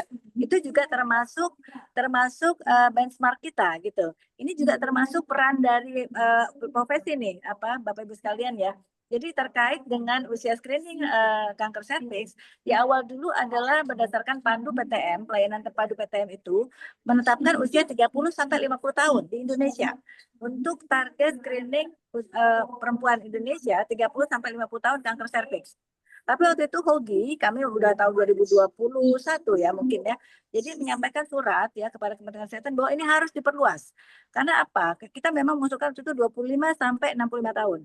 Itu suratnya jelas ya bahwa kenapa kita perluas lebih awal, karena kita punya data 1 di antara 9 perempuan Indonesia menikah sebelum usia 18 tahun. Artinya sexual onset debut itu lebih dini gitu ya. Nah, kenapa kita perluas di atas 50 sampai 65 tahun? Karena kita punya data di RSJM sendiri itu penderita kanker serviks yang berusia di atas 50 tahun itu adalah 45%. Artinya kalau pemerintah tetap mematok pada usia 30 sampai 50 tahun, maka kita akan tetap menjadi juara akibat kematian gitu ya. Karena 45% kita bisa loss ya. Nah, terkait dengan saat ini rencana aksi nasional kita merumuskan usianya, akhirnya kita segala macam diskusi panjang ya bersama konsultan yang dihadirkan waktu itu, kami juga terlibat aktif ya menyusun rencana aksi nasional dan juga rekomendasi kepada pemerintah. Waktu itu disepakati usia screening nasional kita adalah 30 sampai 69 tahun. 30 sampai 69 tahun. Walaupun WHO itu komentarnya adalah ini terlalu tua ya untuk usia sampai 69 tahun, tapi kita nggak apa-apa lah, itu maunya Kementerian Kesehatan ya, 30 sampai 69 tahun begitu. Nah, jadi memang terkait tadi memang terima kasih ya Dr. Rudi, apresiasi yang luar biasa ya dari kita semua ya, bahwa ini memang perlu ketajaman dari teman-teman di lapangan begitu ya, bagaimana menerjemahkan rencana aksi nasional kita tadi gitu ya. Nah, tadi mungkin sekalian menjawab ada di chat nih di kolom chat Dr. Atta, Dr. Vita ya. Bagaimana kita bisa menjadikan ini pemeriksaan gratis? Sebenarnya sudah ya. Jadi memang kita sudah punya yang namanya cek kesehatan gratis atau CKG atau PKG, itu pemeriksaan kesehatan gratis sejak bulan Februari 2025 yang lalu. Itu dicanangkan oleh Bapak Presiden juga, Pak Prabowo waktu itu. Salah satunya adalah tentang kanker serviks ini ya. Jadi kita bisa mengikuti 30 sampai 69 tahun. Nah, sekarang dinamika di nasional itu begitu cepat ya, mungkin supaya teman-teman juga bisa mengikuti ya. Jadi betul di awal mengapa kita mengusulkan co-testing, combine testing, yaitu tes HPV plus IVA, karena kita sudah agresif sekali melakukan training di tahun 2007 tentang IVA. Begitu banyak dana yang sudah keluar di tahun 2007 dan sehingga menjadikan IVA itu metode screening nasional kita di tahun 2008 ya, sehingga kita memang tetap mempertajam nakes kita untuk melakukan IVA dengan combine testing. Tapi bukan itu sebenarnya masalah utamanya, tapi saya sudah sampaikan tadi bahwa di dunia pasaran global itu masih kurang dari 10% saja yang tervalidasi tes HPV, sehingga kita bisa menangkap beberapa tes HPV yang negatif ya ternyata tertangkap oleh IVA positif dan ternyata dibuktikan dengan PA yang ternyata high grade gitu ya. Dan jelas kedua tadi bahwa hasil HPV DNA itu betul-betul tidak bisa kita pegang hasilnya begitu ya. Jadi memang waktu itu alot sekali nih, mohon maaf ya, sekalian curhat juga bahwa Indonesia itu betul-betul ingin menunjukkan bahwa kita punya strategi yang berbeda gitu. Karena kita begitu terpuruknya ya angka kanker serviks kita, bukan masalah kita menghambat cakupan screening kita dengan melakukan IVA. Karena kalau kita melakukan IVA atau combine testing dengan HPV, artinya kita ditotomi pasien. Kita melakukan pemeriksaan in speculo gitu. Padahal di dunia sekarang sudah berkembang untuk self sampling. Saya sampaikan waktu itu bahwa jika suatu saat nanti Indonesia telah memiliki tes HPV yang sangat valid ya, kemudian hasilnya itu memang dapat dipercaya, waktunya mungkin tidak sampai seminggu, 2 hari gitu ya, 2-3 hari, itu kita akan berani confident untuk melakukan penetapan bahwa tes HPV ada suatu screening tunggal ya primer pada Indonesia dengan self sampling. Nah ini saat ini kami sampaikan bahwa kabar terbaru kita sudah dibantu ya semacam bantuan dari pemerintah Australia dengan ekspor HPV di sana gitu ya untuk melakukan validasi beberapa kit HPV ya yang memang dapat digunakan untuk open system gitu. Open system itu artinya kita bisa memanfaatkan PCR machine ya mesin PCR yang mantan untuk COVID yang lalu karena kita tahu ya mesin PCR di seluruh Indonesia sudah tersebar ke seluruh pelosok dan bagaimana kita bisa menggunakan mesin PCR ini digunakan untuk PCR HPV. Namun memang kebanyakan open system dari tes HPV itu tidak valid. Nah, ini kita yang sedang melakukan validasi. Tentu berbahaya ya. Kita mengejar target yang hampir 69,2 juta perempuan di tahun 2030 yang kita akan melakukan screening, tapi ternyata tes HPV yang kita gunakan tidak valid. Itu yang PR kita bersama. Kan tidak mungkin, kita tidak mungkin menggunakan tes HPV yang begitu valid yaitu closed system untuk target kita di tahun 2030 kita keteter sekali pasti itu. Jadi memang kita mengerahkan semua open system dan juga closed system yang memang affordable ya. Jadi artinya di bawah 230.000 sesuai dengan studi HTA itu yang kita akan terima ya. Jadi memang ke depan nanti Dr. Rudi kita memang betul sekali bahwa kita berharga ya. Jadi Teleotiva atau kita punya Heartlands atau misalkan Ivanet atau kita punya beberapa inovasi dari teman-teman ya itu tidak akan hilang karena setiap temuan tes HPV yang positif itu akan ditindaklanjuti dengan melihat lesi dan melihat lesi itu artinya kita melakukan IVA juga gitu ya dan kita pertajam dengan FILI. Jadi memang dinamis sekali. Mudah-mudahan kita tidak selalu mewajibkan bahwa di lapangan nanti kita harus periksa keduanya karena itu akan menghambat akselerasi cakupan screening kita. Ya kita akan mengerahkan self sampling dan saat ini saya melaporkan juga kemarin kita memang sedang melakukan sosialisasi kepada nakes, kepada para kader terkait dengan self sampling ini. Dan juga nanti 2 Oktober kita juga akan melakukan sosialisasi lagi beserta dengan penyegaran ya. Jadi beberapa daerah yang terpilih itu adalah Sumatera Barat, Kalimantan Timur. Ya, ini ada anak kecil datang menghampiri saya di airport. Anaknya siapa ini? Ya, jadi ada 10 wilayah ya termasuk Bukit Tinggi Papua ya, kemudian ada 10 ya ini kita akan lakukan untuk self sampling. Jadi memang kita nyatakan kepada Indonesia bahwa kita tidak terpaku pada cakupan screening dengan nakes ya, tapi self sampling tentu ini juga PR kita bersama karena nama self sampling walaupun secara mandiri di Afrika juga memang harus ditongkrongin oleh tenaga kesehatannya karena banyak menghasilkan angka false negatif yang tentu kita harus antisipasi ya. Mungkin itu terkait reward dan punishment itu saya setuju sekali Dr. Rudy ya. Cuma memang dulu nih Prof. sampai seringkali berulang kali nih kita jengkang-jengking ya ngasih sembako tuh nggak pada mau datang gitu ya. Tapi ketika tes HPV mereka datang loh benar. Jadi tes HPV mereka menyatakan, waduh kemarin tetangga saya periksa di rumah sakit 2 juta, di RSCM sini 3 juta loh ya. Tes HPV plus LBC mahal banget gitu ya. Nah sekarang gratis gitu. Mungkin dari kasih sembako juga mau pada datang kali, apalagi self sampling kali Dr. Yudi ya. Ya Jadi mungkin. Ya. dapat dana kemudian menggunakan teknologi, mereka ingin tahu teknologi yang gimana kan begitu. Nah ini yang ada dokter Akmal Hanapi ya lebih jawaban pertanyaan ini. Ini kan cenderung menyatakan bahwa penyakit hubungan seksual karena hubungan bebas remaja di medsos sekarang ini yang harus kita hindarin kalau bisa ya. Bahwa kanker cervix itu bisa berada di mana aja. Kalau kita langsung menstigma negatif begini ya, inilah salah satu kegagalan dari program kita ya.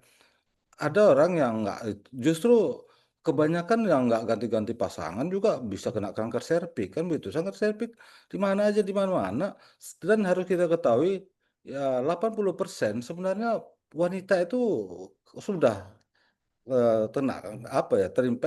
terpapar lah gitu, bukan terinfeksi ya. Tapi kan apakah mereka semua kena langsung lesi kanker? Enggak kan gitu. Daya tahan tubuh bagus juga.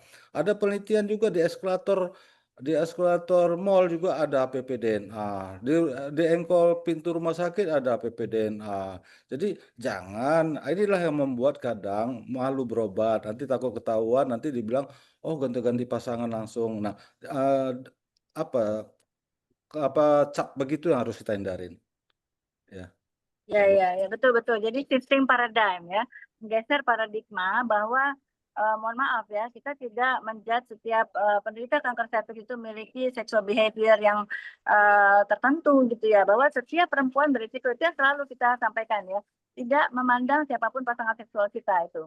Nah, kemudian mungkin ini juga ada merespon ya yang ada di chat ya, semoga bisa terjawab karena betul tadi yang disampaikan Dr. Rudi juga, keterbatasan krioterapi itu membuat kita berpikir ya, bagaimana kita bisa meningkatkan cakupan treatment. Kita udah ngejar-ngejar di screening, kita udah ngejar-ngejar deteksi dini ya. Ternyata memang karena krioterapi itu kan pakai gas ya, entah CO2 atau N2O. Ya, N2O lebih mahal memang, tapi lebih baik dari aliran gasnya ya.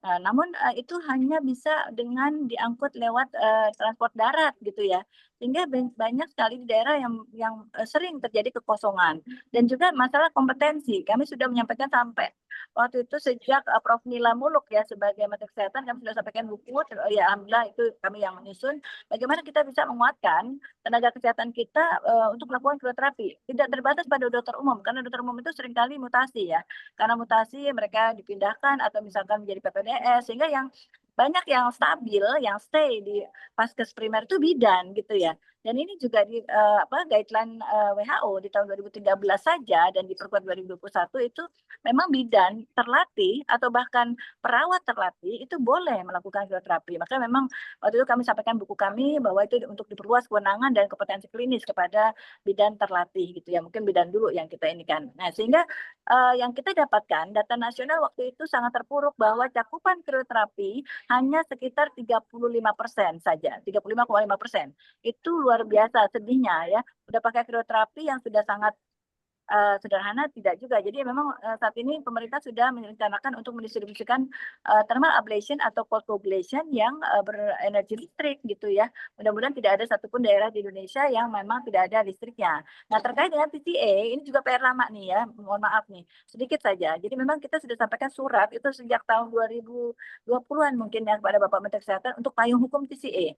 Nah, TCA itu apa sih? Itu asam trichloroacetat yang kita gunakan itu memang 85%.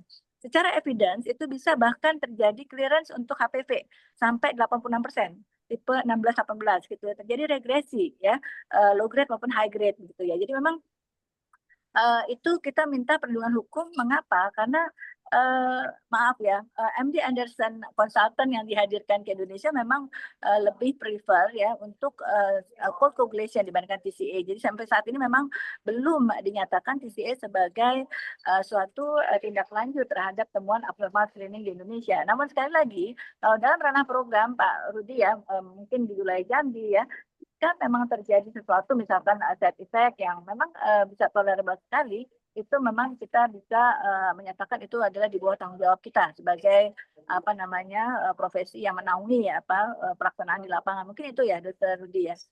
Ya, kalau menurut saya sih, apakah dibiarin aja begitu?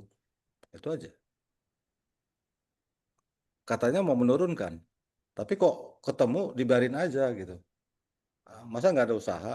Nah, itu aja sih. Kalau menurut saya dalam kedaruratan, penggunaan TCC dalam kedarurat, kan kita sudah menyatakan bahwa cakupan kita sangat rendah. Angka kematian bayi ibu karena ini sangat tinggi. Dan ini sudah dikatakan urgent. Urgent artinya emergency. Emergency kok dibiarin aja? Itu aja kita kembalikan pemerintah. Tanggung jawabnya di mana beliau? Mereka itu. Yang jelas karena memang ini kita harus sering-sering audisi sekali lagi ya. Ini maaf ya, janji untuk distribusi cold coagulation itu sudah lama loh ya. Tapi sampai saat ini ya mungkin di daerah Jambi Pak Rudi sebagai pelaksana juga belum merasa ada support tersebut ya. Ini mungkin memang kita harus sampaikan sebagai feedback kepada pemerintah ya. Dr. Herbert, Dok. Silakan, Dok. Terima kasih. Saya gemes sebenarnya. Gemes nih sampean. Gemes banget Dokter Tovan, Ya, Dokter Rudi ya. luar biasa. Usaha-usaha yang sudah dikerjakan, diskusinya juga saya senang sekali.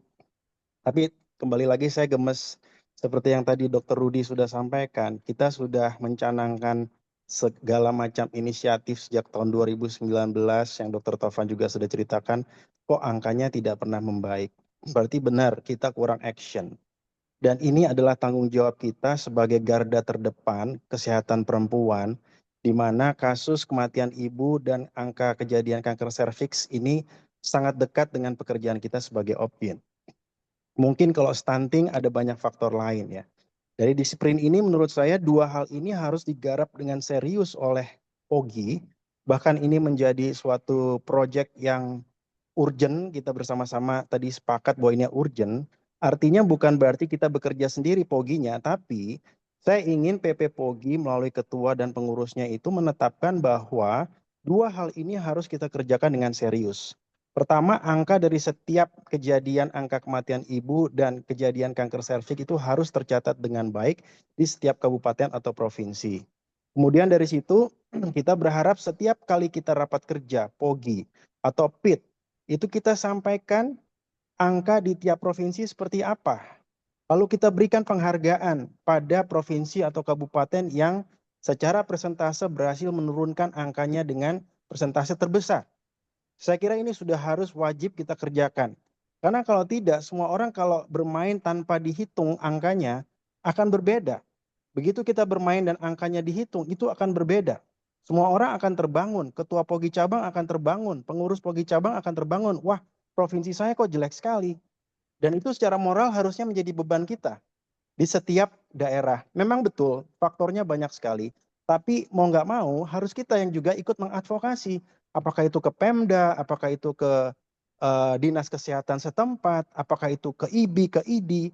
Motor utamanya untuk dua hal ini, kanker serviks dan angka kematian ibu, harus POGI. Kalau tidak kita, siapa lagi yang bisa menggerakkan itu dengan serius begitu. Dari saya itu aja Dokter Pita, mudah-mudahan Pak Ketua mendengar, ini jangan lagi hanya menjadi laporan-laporan yang tidak disertai dengan follow up yang serius, karena follow up yang serius memerlukan data dan angka yang kita bisa lihat bersama. Sudah sampai di mana gamenya. Terima kasih Dokter Pita. Terima kasih, luar biasa gemesnya Dokter Herbert nih. Baik dok, kita lanjut ke Dokter Arta. Silakan Dokter Arta. Iya dok, iya sih. Sama dokter Herbert ngedengernya tuh kayak yang wow, udah banyak yang dikerjakan, udah keren gitu. Tapi kok masih, kenapa sih gitu? Apa yang kita temukan gitu ya hambatan lapangan. Tapi mungkin dok, kalau saya ya dok ya, karena saya kerjanya di rumah sakit dok gitu, yang sering kita dapatkan ini mungkin beberapa informasi terkait pemeriksaan HPV DNA ini mungkin perlu kita sosialisasikan kembali. Terutama ya tadi ya dok, meskipun di Instagram Kemenkes sudah ada informasi mengenai cek kesehatan gratis gitu ya, tetapi masih banyak yang belum memanfaatkan pemeriksaan tersebut. Karena pemeriksaan tersebut kan dilakukannya di fasilitas kesehatan tingkat pertama, berarti tadi ya apa yang perlu kita lakukan adalah optimalisasi. Sebenarnya dengan pemeriksaan CKG itu bisa jadi itu menjadi titik pintu pertama kita gitu untuk mendapatkan apa ya ibaratnya umpannya gitu ya dok ya, kita dapat nih gitu ikannya melalui umpan-umpan yang diberikan. Itu mungkin dok kalau saya. Jadi penguatan sebenarnya kalau seperti ini kita kembali lagi gitu bahwa prinsip kesehatan kita adalah preventif gitu, bukan mengobati. Selama ini kan yang Dokter Tovan kerjakan, Dokter Rudi gitu, kalau sudah di hospital itu sudah treatment, bahkan juga sudah sampai paliatif treatment kalau kita temukan kanker serviks stadium lanjut. Tetapi kalau kita bisa berkoordinasi yang tadi ya dok ya, mungkin kompetensi yang teman-teman bidan gitu di daerah-daerah, karena banyak juga daerah-daerah yang tidak ada dokter gitu, apalagi daerah-daerah pelosok di Indonesia, terutama di Indonesia bagian timur, ada beberapa daerah di Indonesia bagian tengah.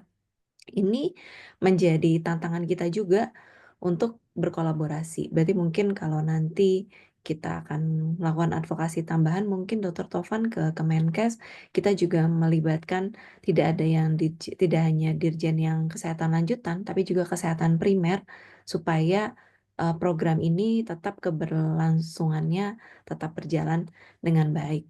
Mungkin itu dok. Kalau saya sih tadi melihat yang dokter Rudi bisa berhasil di Jambi, mungkin itu bisa kita contoh ya dok ya. Gitu. Cuma kalau yang saya bingung sih karena saya dari Pogi Jabar dok gitu. Saya bingung dok kalau untuk Jawa Barat bagaimana.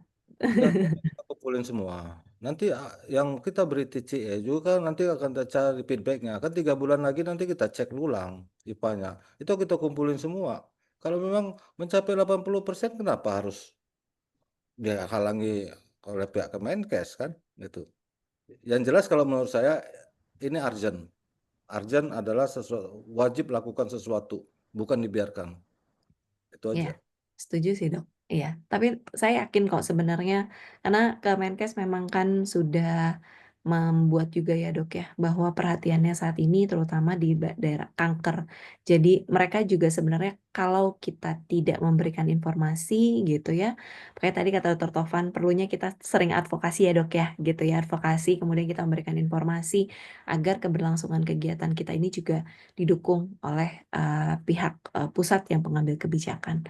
Mungkin itu sih dok kalau dari saya. Terima kasih dok. Saya pengen istirahat juga kan. Jadi kalau Ya, alat canggih kan saya bisa istirahat gitu. Enggak ya, kan? ya, ya. Boleh, Kadang-kadang boleh. terus. Saya boleh sedikit mungkin 5 menit aja ada slide yang mungkin bisa membuat teman-teman bisa membayangkan ya. Saya boleh dibantu Dokter Putri ya.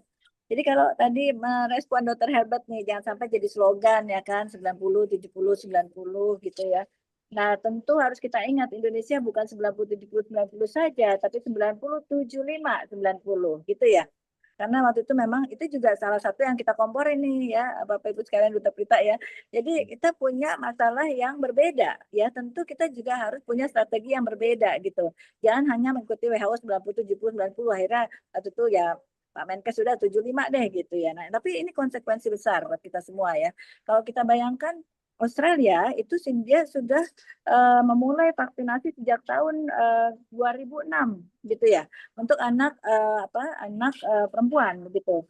Kemudian untuk laki-laki 2013 gitu. Jadi 2006 2007 untuk anak perempuan, 2013 untuk anak laki-laki. Kebayang nggak? Kita ketinggalan udah lama banget ya. Jadi kita mulai NIP kita 2022 ya. 2022 itu artinya berselang 2007 dikurangi 2022 tuh 15 tahun lamanya ya kan. Nah, mereka itu sudah menjadi negara yang akan mengeliminasi kanker cervix di tahun 2035 sebagai negara pertama dan mereka semangat akan lebih cepat begitu ya. Indonesia akankah bisa menjadi negara yang mengeliminasi di tahun 2076? Kita nggak tahu deh. Ya, tentu ini tergantung usaha kita bersama ya. Nah, ini cuma sekilas saja bahwa Teledo IPA itu sudah diakui WHO ya untuk suatu inovasi strategi Indonesia dan sudah masuk ke dalam suatu buku WHO ya. Jadi bahwa inovasi Indonesia untuk melawan kanker serviks ya untuk negara-negara yang di daerah-daerah low resource ya. Berikutnya. Saya cuma ingin memperlihatkan bahwa ini dia ya komitmen pemerintah betul sekali ya tidak ada cita-cita yang sangat baik ya kalau tidak dilakukan finalisasi dan eksekusi gitu. Masalahnya banyak sekali yang tidak tersosialisasi dengan CKG atau PKG ini gitu ya. Jadi memang ini juga salah satu yang kita sudah lakukan bersama ya Kementerian Kesehatan ya. Jadi bagaimana kita bisa memperkuat kader. Karena kader itu adalah lini terdepan bagi masyarakat ya, dikarenakan kalau kita Bu Bidan atau Bu Dokter seringkali ketemu misalkan ANC ya sebulan sekali kalau orang hamil gitu kan.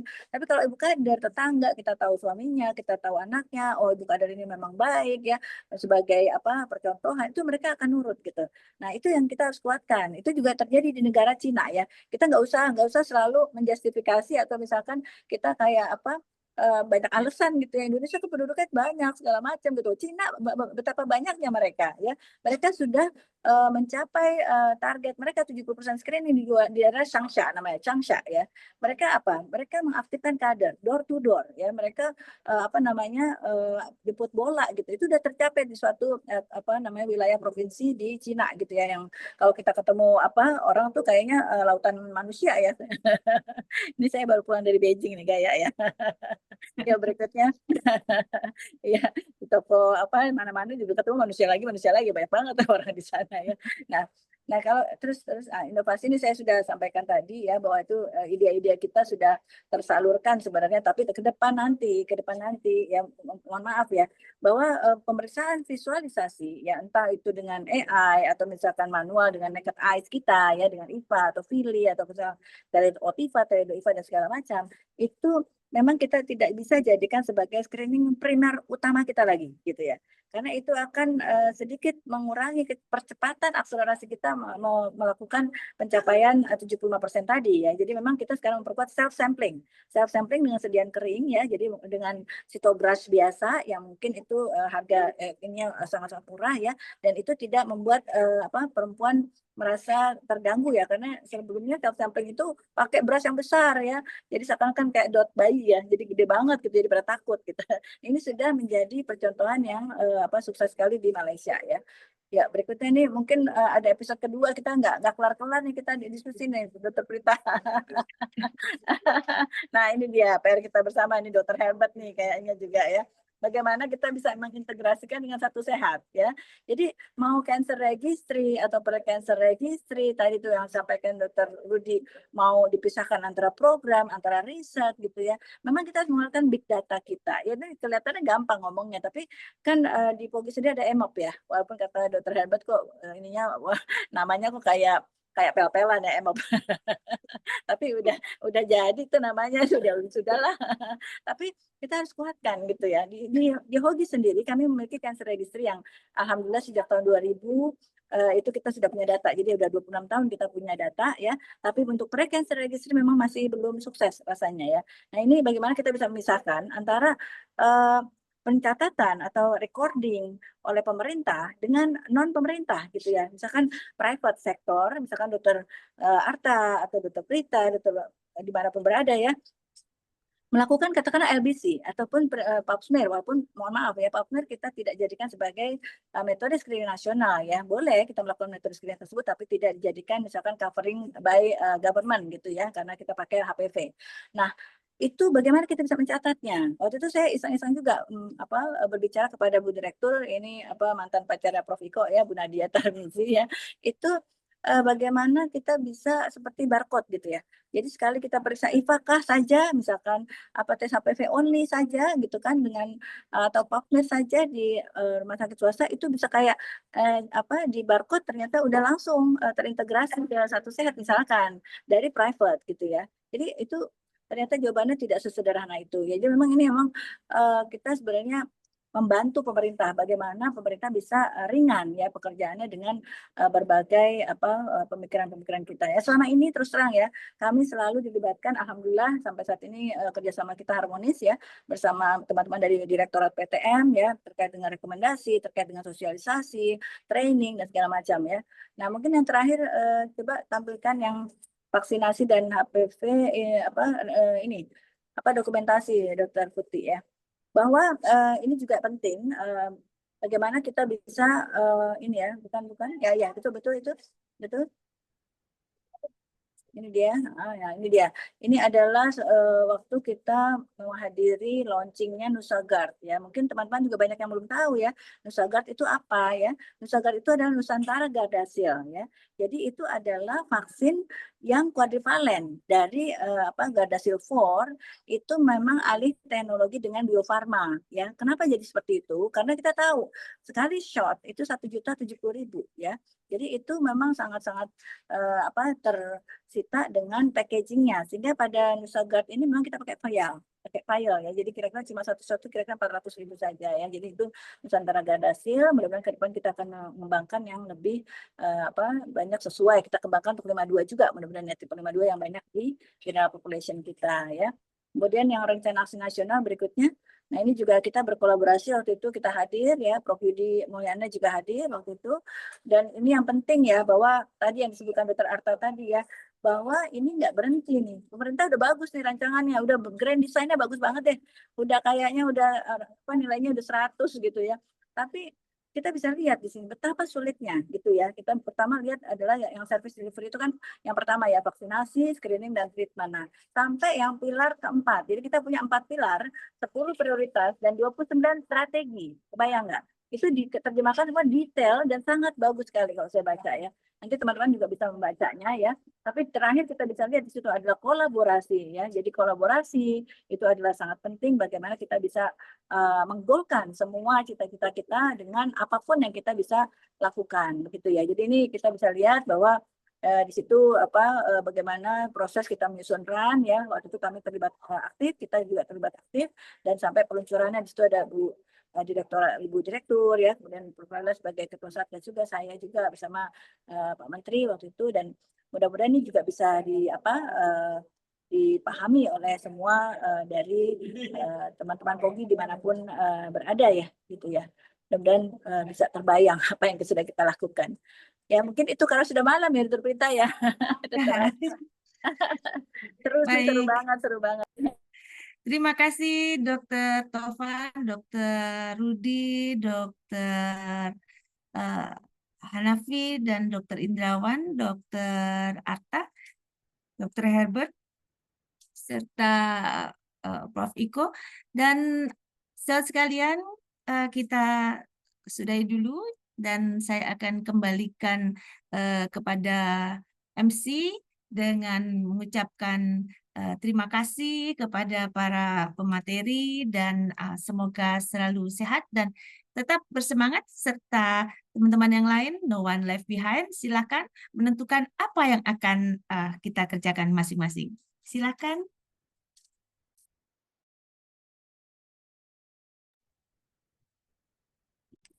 Alhamdulillahirrabbilalamin, rangkaian acara POGI Innovation Meeting ketiga dengan Jumpa Pejuang Sprint Eliminasi Kanker Serviks malam ini telah kita lalui bersama. Diskusinya benar-benar seru dan kalau kata anak sekarang daging banget isinya. Terima kasih yang sebesar-besarnya kepada Ketua Umum POGI, para narasumber, Dr. Tovan, Dr. Rudi, moderator, pembahas, dan seluruh sejawat yang telah meluangkan waktu. Semoga diskusi yang kita ikuti memberikan pencerahan, memperkuat semangat, dan menghadirkan inovasi dan langkah nyata dalam upaya eliminasi kanker serviks di Indonesia. Kami juga menyampaikan apresiasi kepada panitia dan tim teknis yang telah menyiapkan acara ini dengan baik. Akhir kata, mari kita terus bergandengan tangan, berkolaborasi, dan menjadi bagian dari pejuang eliminasi kanker serviks di tanah air Indonesia.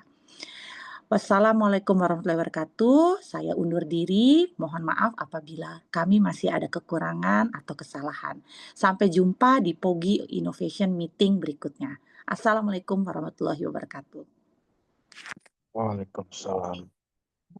Waalaikumsalam warahmatullahi wabarakatuh. Matur nuwun, Terima kasih. Terima kasih.